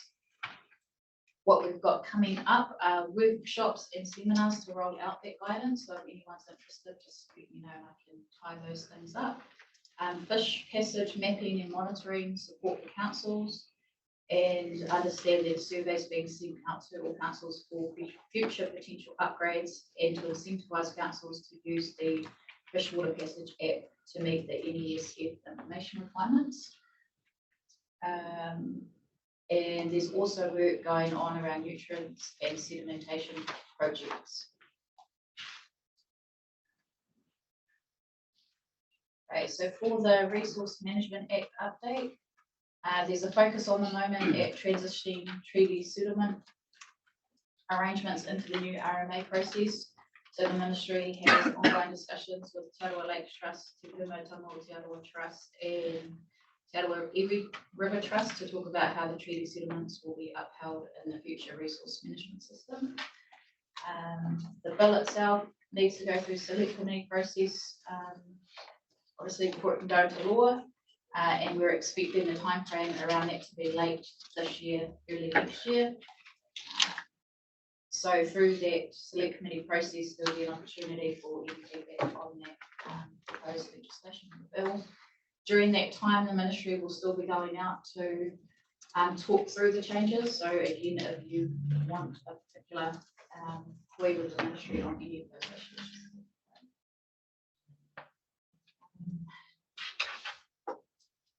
We've also got work continuing on climate change, so looking to establish, or in the process of establishing, the Māori Climate Action Plan and Platform, and that is just making sure that Tamata Whenua have a voice in the climate action work that the ministry is doing, looking to identify what the priorities are and the role for Māori in climate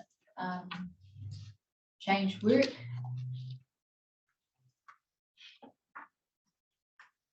So the platform has been established in 2 phases. The first phase is underway now and includes the appointment of the interim ministerial advisory committee to provide advice on priority climate issues. This will create the time and space for government to collaborate with Māori to develop a shared understanding about the appropriate role for Māori in the climate change space.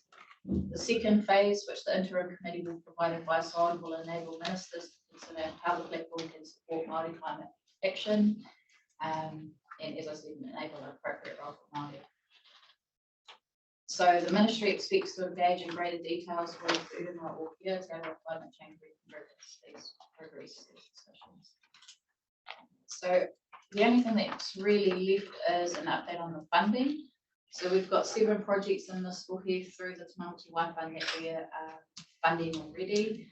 Part of those projects, there's an expectation that there will be engagement with council as part of the process to ensure that their views are part of the freshwater planning.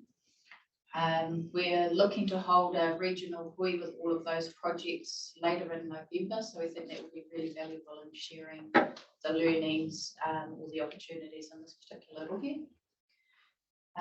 In terms of the question around jobs for nature, so I think that you answered that it was always intended to be one-off funding that ends June 2025.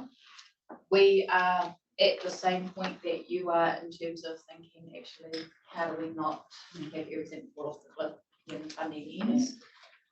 So we're looking at different options. I've noted the strategy group's resolution to note your support for ongoing funding. We've looked at some quite interesting different things. So I don't know if you've heard of Toha, but they're establishing a platform like Trade Me where projects can sell their data online and trade. So that's something really innovative and new that we're looking at, not as a solution, but we think it's probably going to take a range of solutions to ensure that sustainability across the projects. So I'll pass that on and can come back to you too. If there's a formal resolution, I'll formally come back to you as well.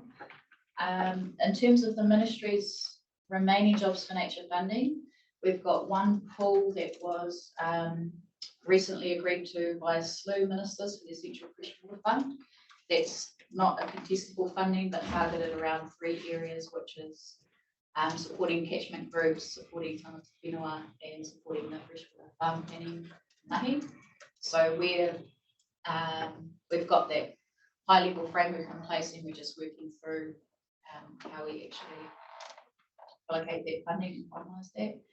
There's also biodiversity funding that got approved in this year's budget that we're looking to work through how we allocate that later in the year. And that will include funding for things like pest control. And just to note as well that I will take back the comment around the extension of funding for this work as well. And that it's likely to come up as part of the review. Good. Thank you. You captured it all. Have we got any questions? No? I've just got one comment. Just made me think about work I do. Is I'm the convener of the biomanagers group on behalf of all the regional councils in New Zealand, and Matt Hippolyte has been in touch with me about jobs for nature as well. So we're cooperating with them about this end of the cliff thing as well. So there are lots of people working on this. Yeah. It doesn't mean there's a bucket of money yet, but encouraging to hear about the biodiversity funding as well. Just wondering, you the point of contact that we go to MFE. I know it's nothing to do with the lakes, but we have a wonderful property that we are trying to purchase between other partners or community gardens as part of our circular economy. Can you just come back to me about who we could go to for some funding support? It's instead of going on the market, they're offering it at an incredibly reduced price as a community garden to Puya. And it's MFE have got an official working in the gardens, which is fantastic to see. But I do think we need to secure it for Rotorua, especially with our social issues here. And yeah, and we need to co-fund. We all need to think of how we can do it, and MFE may be able to guide us a little bit there too. It can't go on the private market for housing. Needs to be secured. Okay. We've got kids working there in the gardens with kumara, and they're learning about composting and they're learning about land use. It's the most beautiful project. It doesn't quite fit the lakes, but we do need some help to hold it. Okay. So if other partners can think around the table too. Trying to philanthropy and trusts. Potentially some linkages too with the waste minimisation. Yeah, definitely. Yeah. Utilise some of that organic waste. Yeah. Get composted.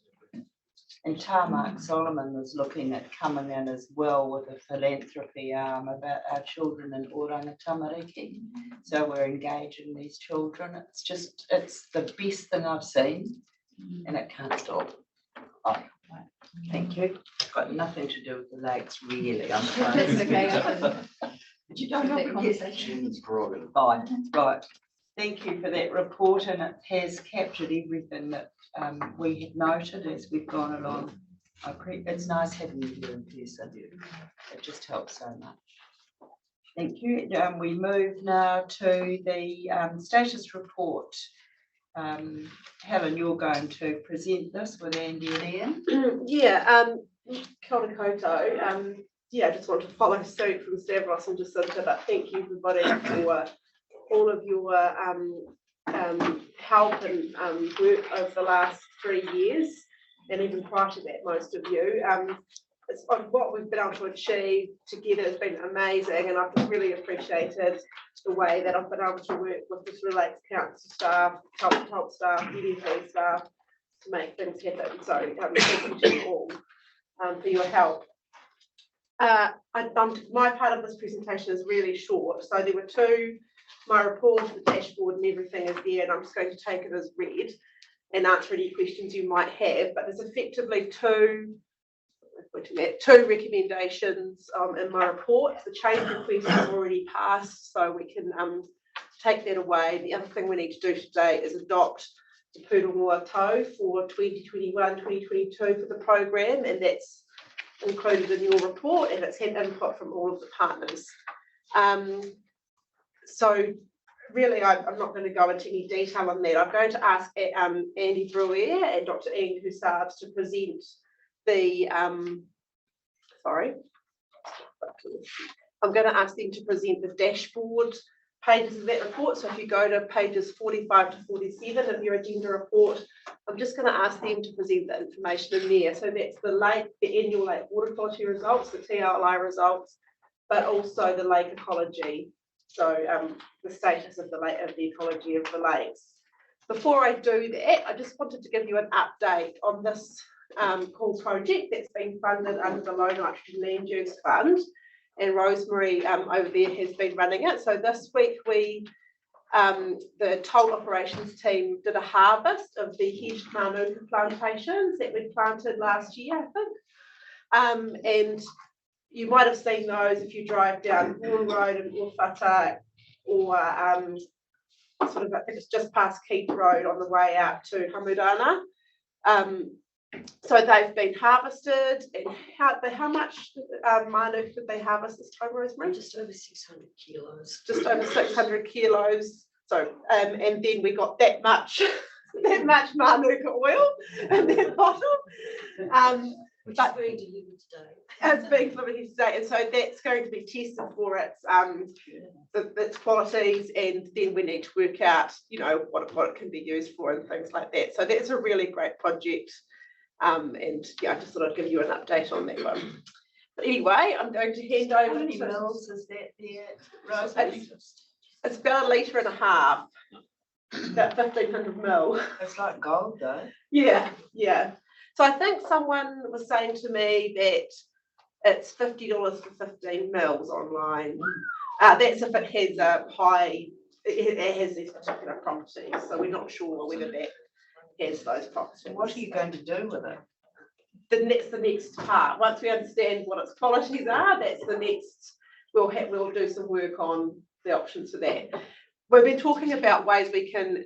We'd really like to be able to offer it to people for them to drive innovation with using it. So, because what we're trying to do with this is create sustainable land, sustainable low nitrogen land uses for the catchment. So we'd like to be able to give it to, we'd like to be able to offer it to multiple people to make that happen, basically. To find a market for it. Yeah. Do we have a commercial partner working with us on the job? I'll let Rosemary answer that. So no, we don't have a commercial partner. TAPS is assisting. They didn't bring anyone in to speed it up. If you've got these people doing this, have been doing this for a long time, I don't think you need to. So we are collaborating with people who, and they've been very generous in sharing their knowledge with us. And so we're working quite closely with some of the growers. The distiller is a distillery in Tikitaku, which process the thrush for us. Yeah, people with experience in the industry, they've been really generous with their knowledge. So we feel actually quite excited about this.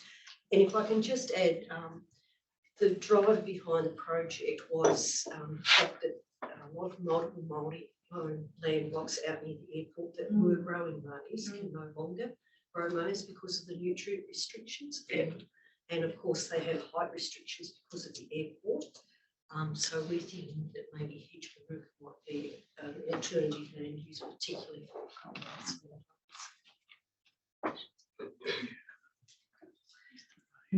So I'm going to pass over to Andy and Andy Brewer and Dr. Ian Kersarps to present the lake water quality results. Madam Chair, Tato. Before I get into our presentation, I'd just like to introduce Ian a little bit more. Ian helps us, of course, with the ecological work, particularly around Cobra and Kakahi work, and has been doing this for many years. So I've asked him to come along and actually present his work himself. So we'll look to that shortly. But you'll recall many years ago, or probably 3 or 4 years ago, we only used to report on the TLI, the Trophic Level Index. And then one of our scientists, James Deere, who we should acknowledge for doing getting this work together and doing the statistical analysis and stuff on the water quality statistics. He's brought a whole bunch of other attributes in there to help us understand what's going on with these lakes. I wasn't going to go through a lot of this in detail, but I'll start with the water quality attributes, and on the opposite side is the ecological attributes, which I think Ian and I might share that a little bit because we also have the submerged plant index stuff in there. But the main conclusion here is, of course, that we've got 5 lakes this year meeting the TLI standard, which is good. They do move around a little. I think 3 years ago we had 7, then 4 last year, then 5 this year, so they can go up and down, and that's a little bit quite a lot to do with the natural environment out there. One of the ones that I'd like to highlight is Lake Tarawera, which it hasn't met its TLI quite this year, but it's one that 2 or 3 years ago we were really, really worried about in terms of it going the wrong direction. It has transpired that one of the issues with there was an analysis of the water quality samples and the techniques in there caused some problem, and we've discovered now that the nutrient levels, particularly the phosphorus, weren't as high as what they were being recorded at that time, so it's a lot closer. I would probably put a little bit of a highlight on Lake Rotorua, and I talked specifically to James Deere, our environmental scientist, about this yesterday. It went through about 10 years meeting its TLI, and then it's coming in and out of its TLI. That's partly, I think, because we're really minimising our alum dosing through our new resource consent, and that was what we agreed with the Te Arawa Lakes Trust, that we don't put in alum unnecessarily in the lake, and so we're just trying to get it in a position where we're putting in a minimum amount, but we're achieving what we need to achieve. And secondly, it's in line with the things that Professor Dennis just presented around climate change, and you're starting to see those things happening in our environment with ongoing high summer temperatures, ongoing high rainfalls, and those types of things. And I think one of the things that we really need to understand about our lakes is some of those changes in dynamics, and we know what might happen in a general sense and the types of things that are going to be affected, but we haven't quantified those to any great extent, and I think that's what Professor Dennis is indicating. We need to start looking at quantifying those and seeing how big that is. Having said that, also realising that in the last 20 years that the work we've done has contributed to avoiding those getting a lot worse. So there is some positive things that we've done. And the last thing I was going to highlight on those tables there is if you look along for Lake Rotorua and the contact recreation attributes, it's got a health warning indicator there, as well as cyanobacteria and A-level water quality, which seems really incongruous. And so I specifically asked James about that. And his comment was that the latest health warning on Lake Rotorua doesn't come into these statistics. So that was finished in 30th of June this year. And the earlier algae bloom that we had in 2020 on the lake, I think it was October 2020 on the lake, comes into the statistics, but it was quite short-lived, and so it doesn't drag that into a low water quality for cyanobacteria. So that is I guess that's a redeeming feature. Those blooms have been quite short-lived, and let's hope the current one short-lived too. So at that point, I will leave it and hand it over to Ian. Ian can answer any questions.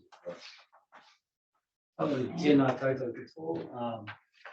Leah, tēnā kuia. Thanks for that introduction, Helen and Andy. I'd just like to point out, I'm going to start on the COBRA stuff. But just to point out that a lot of this monitoring work over the past 2 to 3 years has been carried out in conjunction with the Te Arawa Lakes Trust and some of the Jobs for Nature team, so they've been a massive help. So I've got a bit more detail in this year's report card. You can see we've got, for CORA, we've got mean CPUE, which is catch per unit effort. And how we monitor CORA is we use the traditional Te Arawa Ngāti Tūwhare method called the tau CORA, and basically putting bracken fern bundles of whakaweku on the lake bed, which are colonised by CORA. So we have about 10 whakaweku fern bundles on each toe, and we have 2 to 4 tau CORA in each lake, depending on the size of the lake. So the good news, there's still lots of CORA in harvestable quantities in lakes Tarawera, Rotorua and Okataina. The not so good is in Lake Rotoiti and Lake Rotorua. We've had a massive, catastrophic collapse in CORA abundance. And we've been monitoring CORA in Lake Rotoiti since 2005, and we've seen a 99% decline in abundance. And Rotorua is about 80%. And it's pretty much all to do with predation by invasive brown bald-head catfish. They're like little hoovers. So the best thing we can do is keep them from spreading to the other lakes. It's interesting, in Lake Taupo, there's still quite a few CORA in there, but the oxygen goes right down to the bottom of the lake, 130 metres or something. Whereas in Rotorua, in the summer and the autumn, when the lake stratifies, the oxygen runs out at about 23 metres, which means all the CORA have to get pushed up into the shallows where the catfish are.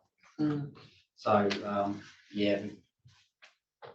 water quality. We've got a few other research projects going. Nikki and I were down in Nelson and Soweto last week, looking at putting little rocky reefs around the lakeshore, so the CORA can hide in them, around Marae, whatever.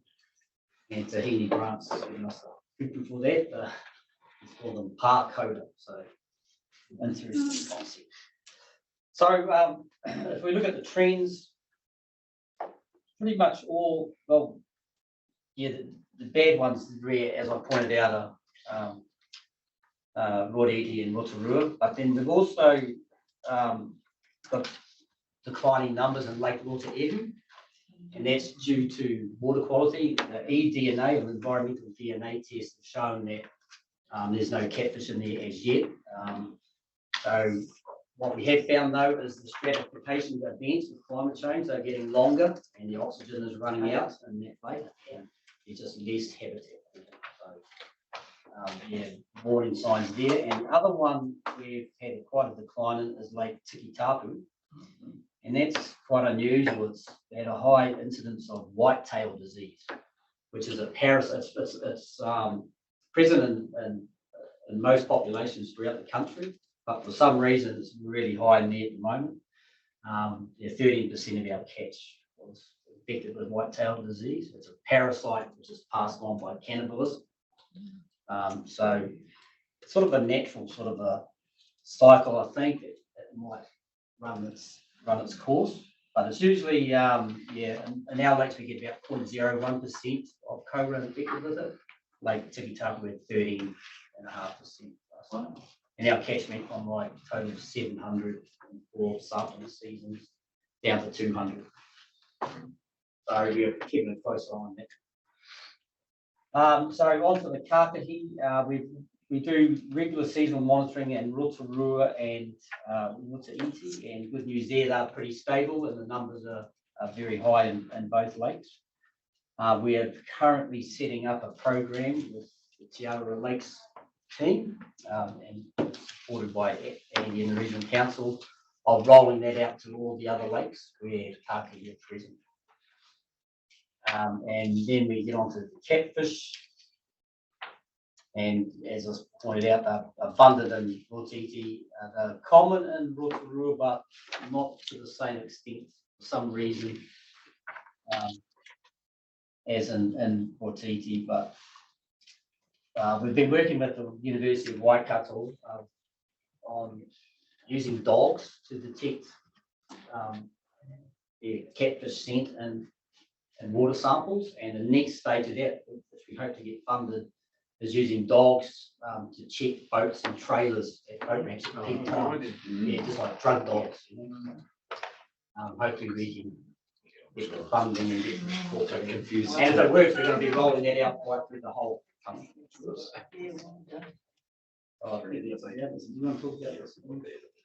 Yeah, I should probably just mention the submerged plant index, which is on the same page as ecological attributes.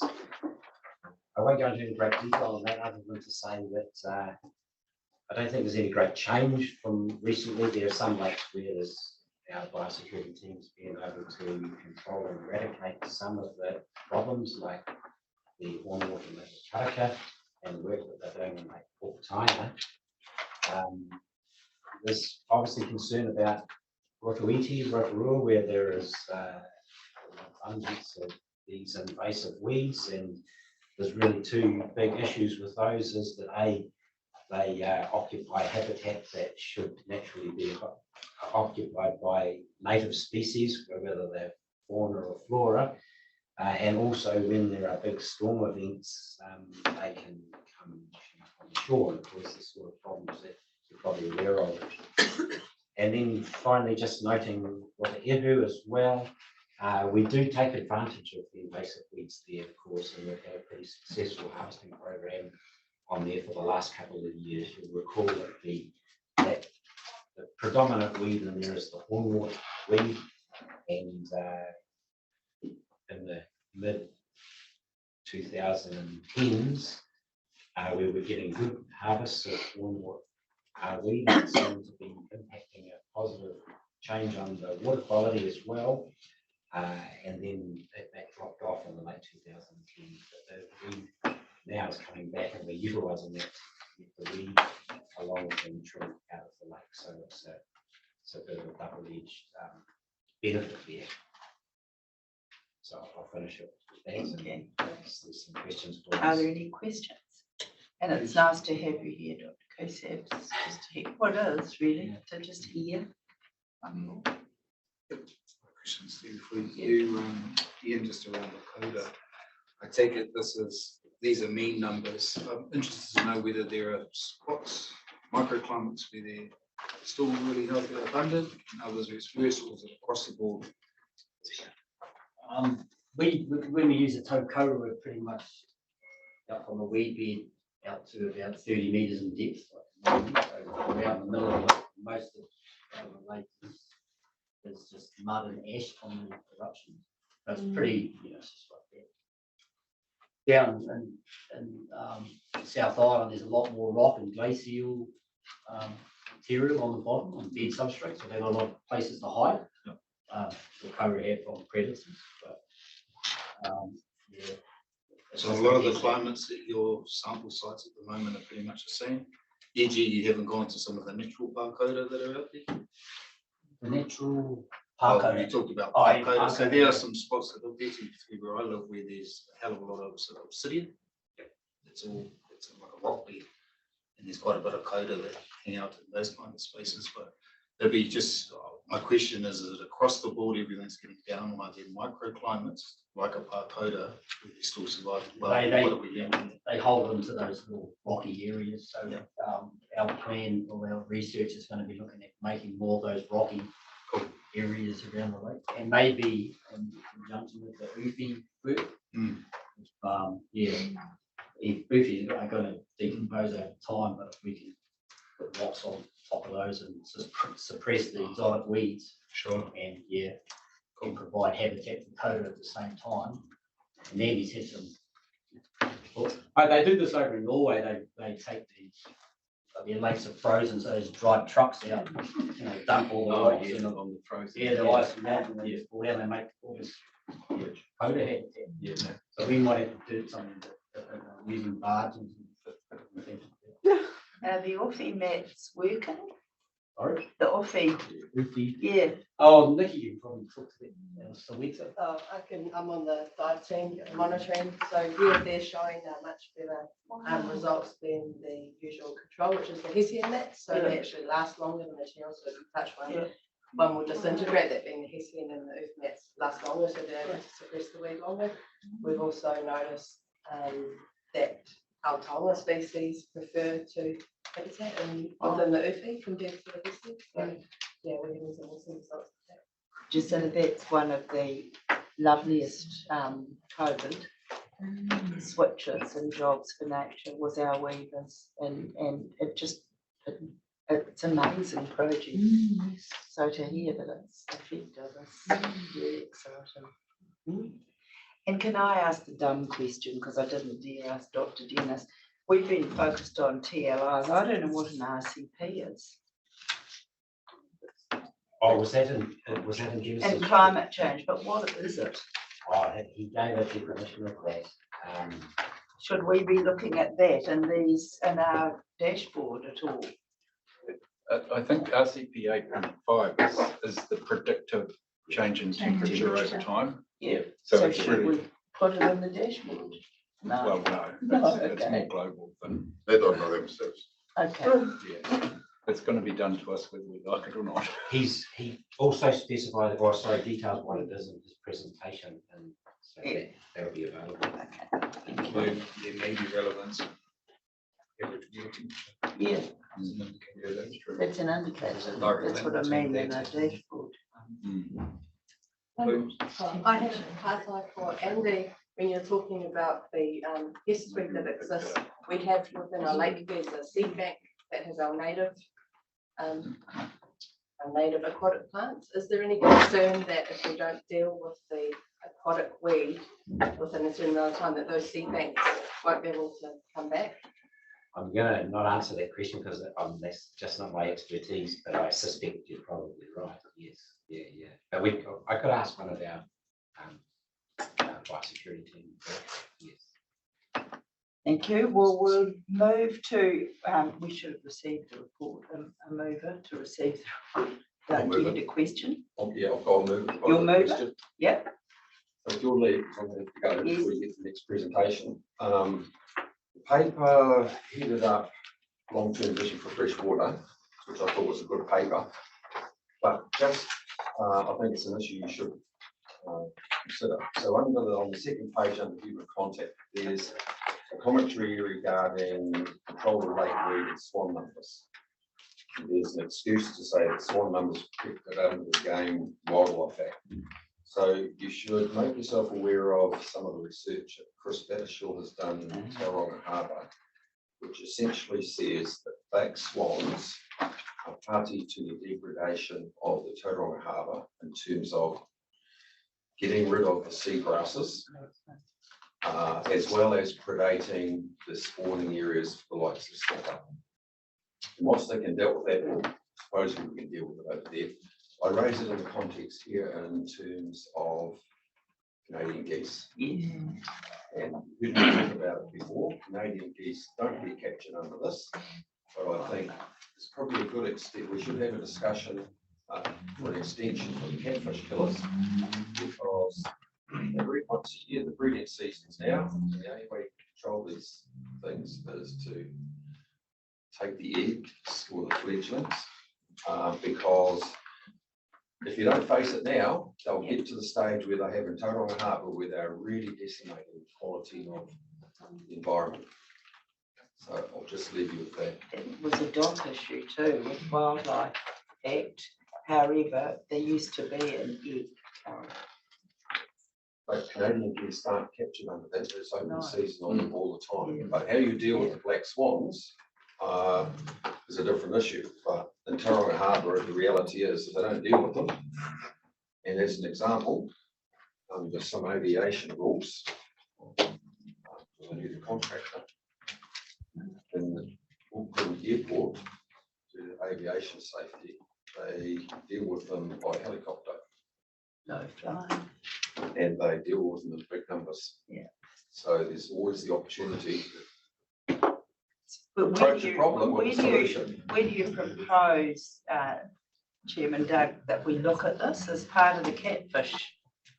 Oh, look, I mean, I just noted it in terms of the water quality attributes. Okay, yeah. But I think it's an opportunity to, if you've got a problem, you've got to deal with it. The review, isn't it? We're putting everything into the Yeah, review well, basket. this review's gonna be a real humdinger.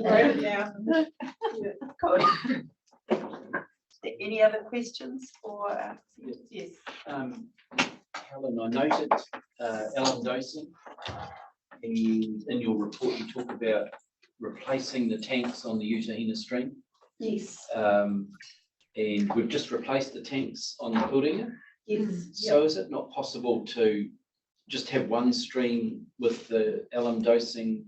Because you also said that LM dosing funding ceases, or the Crown is ceasing the LM dosing funding. So I'm just trying to put all those things together and say, with our minimal amount of LM dosing going into the lake, do we need both of them running at the same time? Yeah, that's a really good question.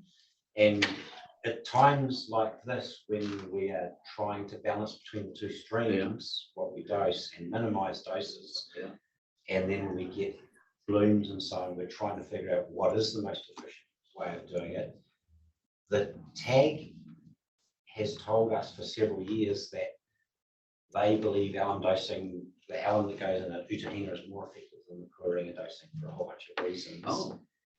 And the reason we can't get all of it in Utahina is because of the dilution requirements at that stream. And so I have been talking to our advisors, including Dennis, about this, and I think that really is a topic for a workshop very soon for our TAG, and specifically look at that and go, where should we be dosing alum with the most effective dose rate, and then making adjustments if we need to what emissions we've got to do that. So you pick that up in the TAG team? Yes. Yeah, operational. Yeah. So we need them both.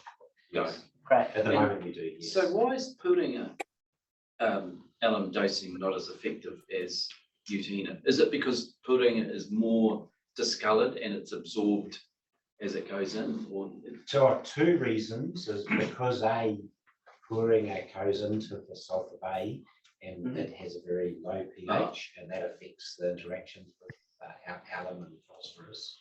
And then there's some questions as to how effective that is when it gets a little bit further out in the bay. And secondly, the predominant rotational winds around the lake make the flow from Sulphur Bay normally go more directly towards Bullhead Channel. So it's always like that. Sometimes it comes out the other direction.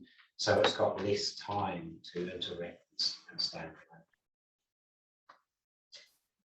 And I'm just thinking about the question about, we're replacing the tanks at Utahina. And last time we did that at Paringa, we turned the dosing off, but we put a temporary tank in. So we'll look at that for Utahina. I haven't actually spoken to Andy about that, but I have spoken to his colleague about it. So we'll look at whether that's possible when just while we're doing that switch over, so we don't cease the dosing. Right. So just for our noting, we just need to have a mover to receive the report. So, Chairman moves. He moves, seconder. Thank you. All those in favour, please say aye. And we've dealt with item 2. There, 2. Thank you very much and interesting. And we move now to the Essential Freshwater Policy Program update. And I can see on the screen, we've got Gemma, Morena, Gemma, and Ruben. Morena. So you're going to present a PowerPoint? Yes. Oh, Thank can you. Can you see the PowerPoint now? Yes. Yep. Yes, wonderful. Ruben, are you there? Yes. I te tōtai ka tuku hoki ngā mihi ki aia ki tā taubi me ngā hoonitanga o te mamai I hike mai nei runga I te Arawa. Kei te rongo mātou I te rā mamai e kore te puna aroha e miuti ana I te rā. Nā reira moe mai rā tō tātou rangatira e tā taubi. Me te whānau te hāpuri e pane ana kia koutua anō te aronga whānau tino kia koutou rā. Nā reira, mātu ai hoa atu te rāti kia koe Gemma.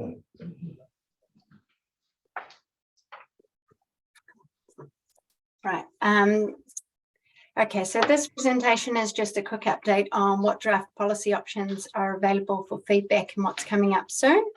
An update on visions and environmental outcomes and feedback on visions and environmental outcomes online engagement. Apologies, I can't be there in person today, but it's been a great meeting to listen into. I just want to acknowledge the presentation by Dennis earlier and the importance of climate change and the work we'll be doing to implement the NPSVM over the next couple of years. And comments from Madam Chair regarding timeframes to see any improvements in the lakes, and Stavros regarding the focus on quality of stormwater going forward. This is just to highlight what draft policy options are available for feedback right now. Water quality and land use and water quantity chapters of the RPS, integrated management, beds of water bodies, wetlands, discharges to water and land management. An email was sent to all members regarding the draft policy options work. This work is high level and very draft at this stage. But if the group did want to be involved in an early briefing, a briefing could be provided.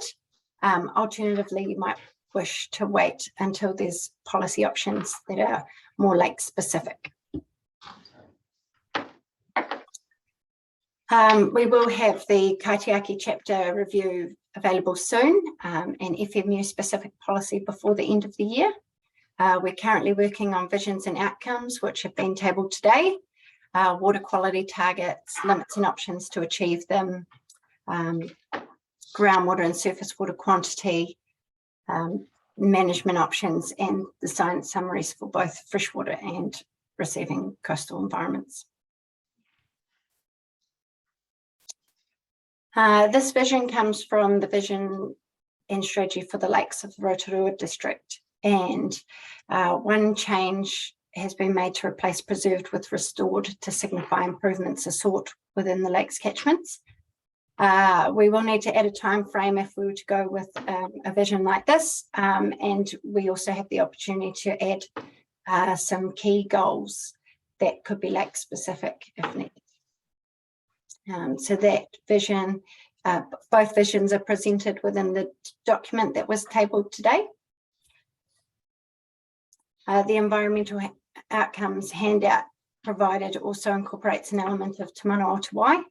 The hierarchy of obligations under Te Mana o Te Wai prioritises the health and wellbeing of water bodies and freshwater ecosystems first, the health needs of people second, and social, economic and cultural wellbeing third.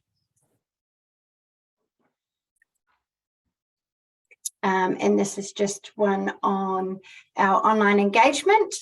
We received 19 contributions for the draft Rotorua Te Arawa Lakes FMU, which covered values such as recreation, natural character, mahi-kai fishing, drinking water supply, ecosystem health, economic uses, and cultural values. And on average, a level of improvement was sought for all values identified. A number of entries were lake specific, with some happy with the recreational value of Lake Rotorua and Lake Tarawera, and the current state of Lake Rerewhakaitu, the enhancement of native flora and fauna around the lake edge of Lake Okaraka. The entries sought improvements to water quality and clarity, safe swimming, more native species, reduced sediment, weed control, specific E. coli and nitrogen levels, a commuter passageway around the Lake Rotorua lake edge, native planting, pest control, improved water quality and less algal blooms in Lake Rotorua, biodiversity enhancement around Hamarana, continuous improvement, and realistic goals that consider the implications on all users and uses. Concern was raised over urbanisation close to our water bodies, the use of dicot, water quality, algal blooms, wastewater treatment plant overflows during heavy rain, illegal waste traps and stormwater connections, and rubbish in and around the lakes. The use of UFI mats for exotic weed control was supported, and it was noted that freshwater farm plans should result in improvements. Other suggested measures included having no trout lakes to allow native species to thrive, and council support for dams and upstream structures.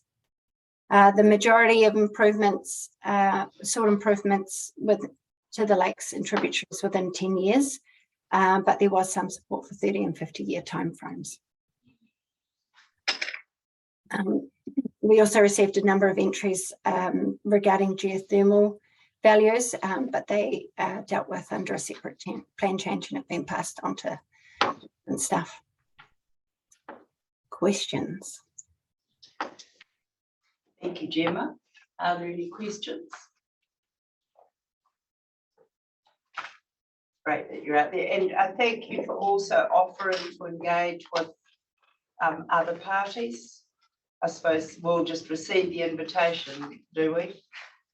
Yes, yes. So if that is something you consider that RTA LSG wants to be briefed on and have a meeting on and provide feedback on, then that can be done. Otherwise, we can wait until we can talk about the environmental outcomes and visions type work that was provided today at a future meeting, and we'll have the science and technical background with that we can join onto that meeting, and the other chapter reviews that are coming up, such as the Kaitiaki chapter, and future rules and limits and things that we'll be looking at for all the lakes as well. So it's all coming up, and when it does, you'll definitely want to be involved, but it's whether you want to be involved in this early stage or not. Yeah, Gemma, I just think there's going to be quite a change, and Chris is covering off the elections, but there's going to be a change of faces around every council table. And the work that's been done on this program isn't well understood by some even existing councillors. So the sooner that we get those sort of educational briefings with a new and enthusiastic set of councillors, I think the better. But that's for our executive to look at. But I really think it's important, and it can get lost while they're thinking of everything else. But these things are right around the corner, and I do think some workshops would be fantastic. Okay. So they know what the wider work program is. But that's for noting. And this is the document that Tina provided for tabling. Oh, the long-term, yeah, the long-term vision for freshwater. So that's Douglas talking. Yes, so that's tabled. Yeah. Thank you. Thank you. Any other questions? Can I just make a comment on behalf of our colleague Chris here sitting in the back row? He seemed to respond to the no trout lakes. Yes, interestingly. Which is an interesting concept, Gemma, but is that actually within the scope or the swim lane of RMA or NPS freshwater changes? I mean, that's more water quality and quantity, isn't it? Or am I wrong there? From Okay, there's a couple of parts. Whether it's doable or not, I'm unsure of that one. I know that we've had plenty of trouble trying to remove catfish from the lakes. That was a suggestion from online engagement. Whether it's within the scope of MPSFM, I would suggest it probably is. Part of our work is about Indigenous biodiversity. So if that is a focus of our work as well. And there is also provisions within the RMA and for protection of trout as well. So when I talked to our ecologist recently about one of our environmental outcomes is to maintain trout values, but also to increase native fish species, he was suggesting that one of the focuses for the lakes would be the importance of where trout can't currently access streams because of structures, that we actually maintain the inability of trout to access certain waterways to protect the native species that have thrived where trout can't access. Yeah. Wow. Thank you. Thank you. Just a note on that, I know in the Manawhakahaere, the bylaws, our Lakes Trust, one of the goals is to have no more trout in Lake time. And then we've got to the point of trying to enact that. Oh, gosh. Note that, or no, No more trout. That's handy for me to know too. Because that's under the fishery. And on that, so Te Arawa Lakes Trust is partnering with Hawthorne for the Fish Futures project, and part of that will have some scientists coming up here to do some modelling around what it would look like if we remove trout from Okataira, Tarawera, and how that will affect Kuaro and such. So we're partnering with some research in that space. So this is happening. That's very interesting because that was the first bill I ever spoke on in the House. Trout as a protected species amendment bill. It was about that much work and I didn't know what I was saying. And I got all the fishermen saying, just say our lakes are beautiful, you know, and we value the trout. So that's going to be a really interesting discussion. Right. Thank you. We'll note tomorrow, Madam Chair. Trout fishing season opens tomorrow. Right, thank you for that, Gemma. And we're only noting, and we've received the report. The recommendation is that the Rotorua Te Arawa Lake Strategy Group receives the report, Essential Freshwater Policy Program Update. I have a mover. Thank you. Seconded, Councillor Winters. All those in favour, please say aye. Aye, contrary, carried. Thank you very much for your work. Thank you. And now we go to local government elections update. Chris, Am I speaking to that? you Okay. are apparently. Well, just before I present this, and I'm just going to take it as read because I think everyone knows there's an election going on, and some of the members will not be here afterwards, and some are standing for election. So we'll find out what happens. Of course, the forum itself continues on because it's a permanent joint committee of council. So and we are unaffected by elections. So that's all I needed to say. But I also wanted to say, to support Gemma and Ruben, they've been coming to these meetings for a while talking about MPS freshwater. Now it's going to become real because over the next 18 months there's going to be a lot of work coming out to us for feedback. So it's probably now time to sit up and take a bit more notice of what Gemma's saying to us and making sure that the work of this forum is reflected into the changes that the regional council will make to the policy documents across the region. So we might need to focus a bit on that. Thank you. Are there any questions? Move. I'll second. All those in favour? Say aye. And you picked up in the review about the chair and the deputy chair. Great. Acknowledge. Before you go down, Madam Chair. Yeah, just one other thing. Yes. So in the minutes, we've got that letter of assurance to Minister Parker. Yes. And it's dated 19th of August. That's in our agenda. But we've also received this week, last week, that 21st of September meeting from Minister Parker, aka letter of expectation back to this group. Yeah. Can we have that letter recorded in the minutes and that it be received so that it holds this strategy group to account next triennium? Because I think that letter of expectation is really clear. Yeah. That we must reimburse the incentive scheme. He's given us assurance as a short-term loan for the 10 million to Rotorua, Rotorua, and the 6.5 million to Tarawera is there. So it's what we wanted, but I just need his response, 21st of September, in minutes. We're in So you're moving. I'm moving General that business that be included. that be included so that it holds this Absolutely. group to account next term. And I'm hoping Te Arawa Lakes Trust picks up that challenge to hold this group to account for that response. I'll second it. Good. Right. Sorry, Chair, one other comment I'll make to staff, going back to the dashboard. Just a question around, I don't really understand the microbes that exist in the lake or phytoplankton or whatever it is. But I'd be interested in that if they play an important role, because I assume they do.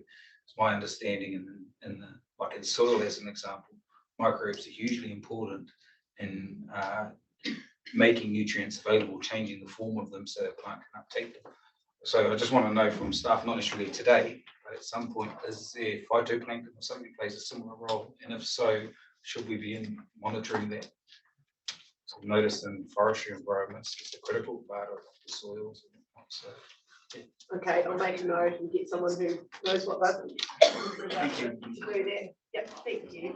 And Andy's looking relieved, he wasn't asked. We'll get that answer to you. Thank you. Right, we've, all the businesses has been conducted. This is an item at the end.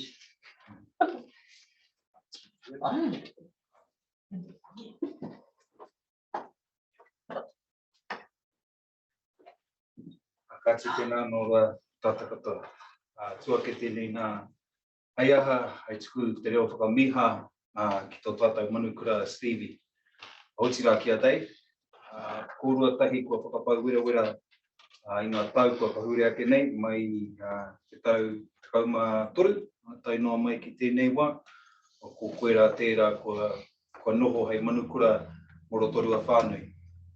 No reira tēnei ka mihi ake ki tō mana au kukenga au pūmanawa me te mea nui ko tō ngā kau nui ki te tangata ki tēnei hāpuri o Rotorua.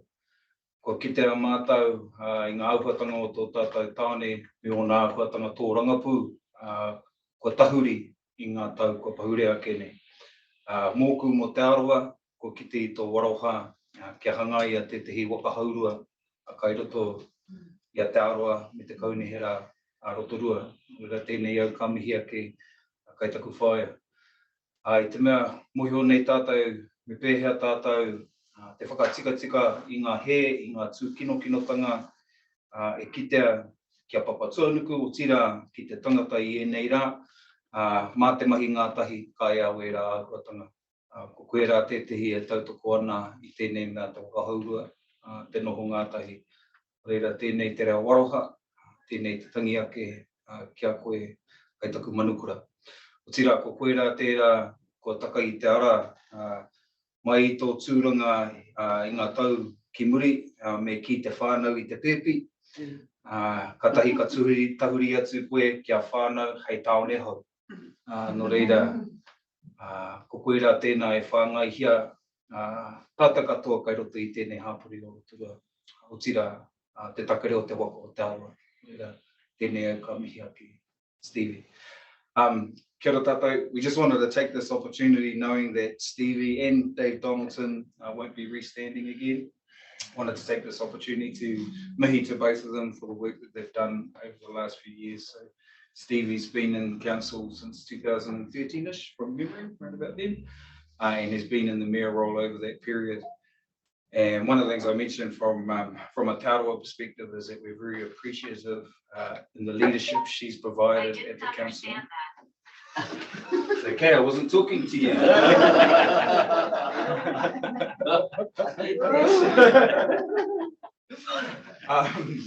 So certainly as Arawa, we're hugely appreciative of the leadership you've demonstrated at the council in terms of being able to bridge some of the gaps, to establish a partnership, to establish a wakahaua, so we can work better together, because the challenges that we face today and into the future, not only challenges in terms of us as people, but certainly our environment, they require all hands on deck. They require diversity of thought. So the more that we can be working together and creating those spaces and creating those cultures where we can respect each other, bring the goodness that we all can bring to kaupapa, my belief is that we're going to have a lot better chance at solving some of those major challenges in front of us. The other thing I mentioned in there too is that in her past life she was a what's the word for this? Midwife. Sorry, she was a midwife. So just I wanted to mention the importance of that work, of helping bring our puppies into the world, and nurturing them to be strong people. And then she shifted her mind to politics, both at central government and here in local government, to help bring a new town into being, a new way for this town to be. So really appreciate all of that mahi that you've done. Likewise, one of mahi to Dave Donaldson. He's been in there all that time, maybe a bit longer.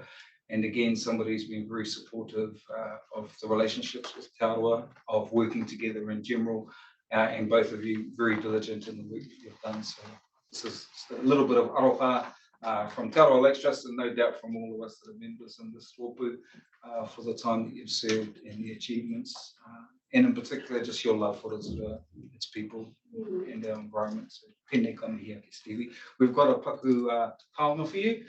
A reminder of your lovely relationship with Tātauri. We had amazing times. Thank you. Kia ora. Well, favourite people in the room. It's very special. Kevin, I want to mihi to you.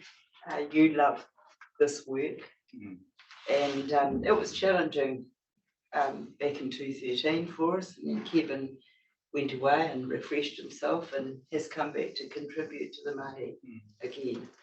Arapita, to you, you helped us with the formation of Te Tatau, and you showed incredible leadership then, and we showed incredible bravery about doing the right thing to develop a partnership, an authentic partnership that was time to do.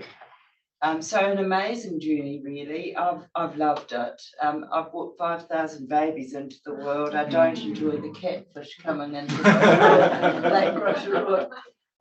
But you have chapters in your life, and this work is the most fulfilling, because it is about engaging with multiple partners, and that's the challenge of us working well together here.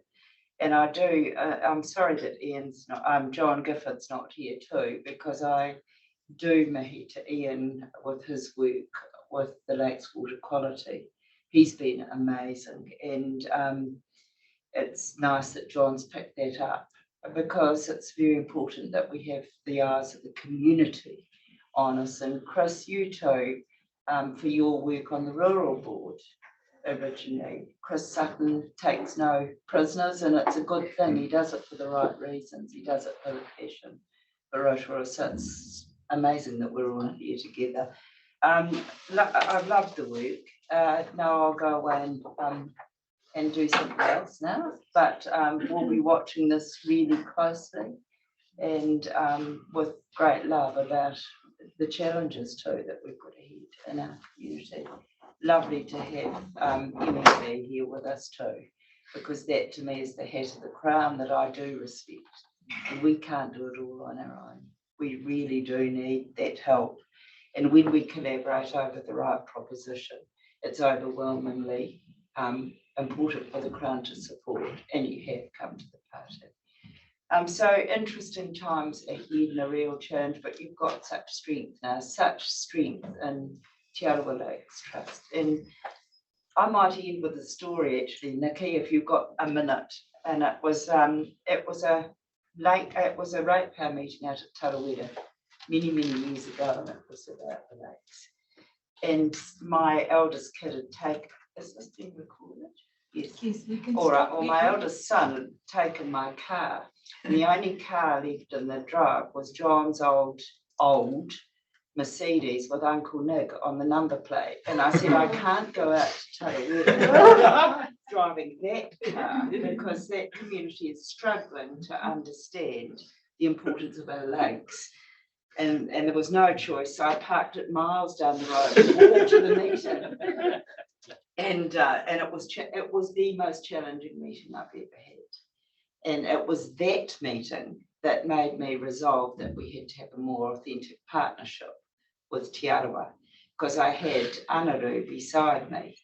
Nikki, you were there for Doc.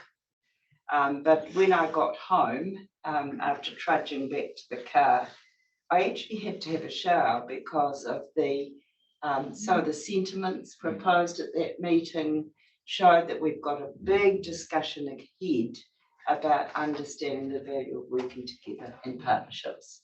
And so look at what we've achieved today, many years later, and it has put us in such good stead. So you're going to fly together, and I wish you well. Dave, I want to say, Stavros would be better speaking at this because I've never been to them, but Dave's gone to all our cultural impact assessment meetings, and they're challenging, they're really challenging, but Dave has loved it and grown an abiding love for working with the people of the land in mana whenua and understanding those challenges. So it's a pity he's not here because he's my other favourite in the room. But all of you as working on this, you know that we value the way that you've worked together. So thank you, and this is very special. I look quite good there. Bit younger. Thank you. So I declare the meeting over. Thank you.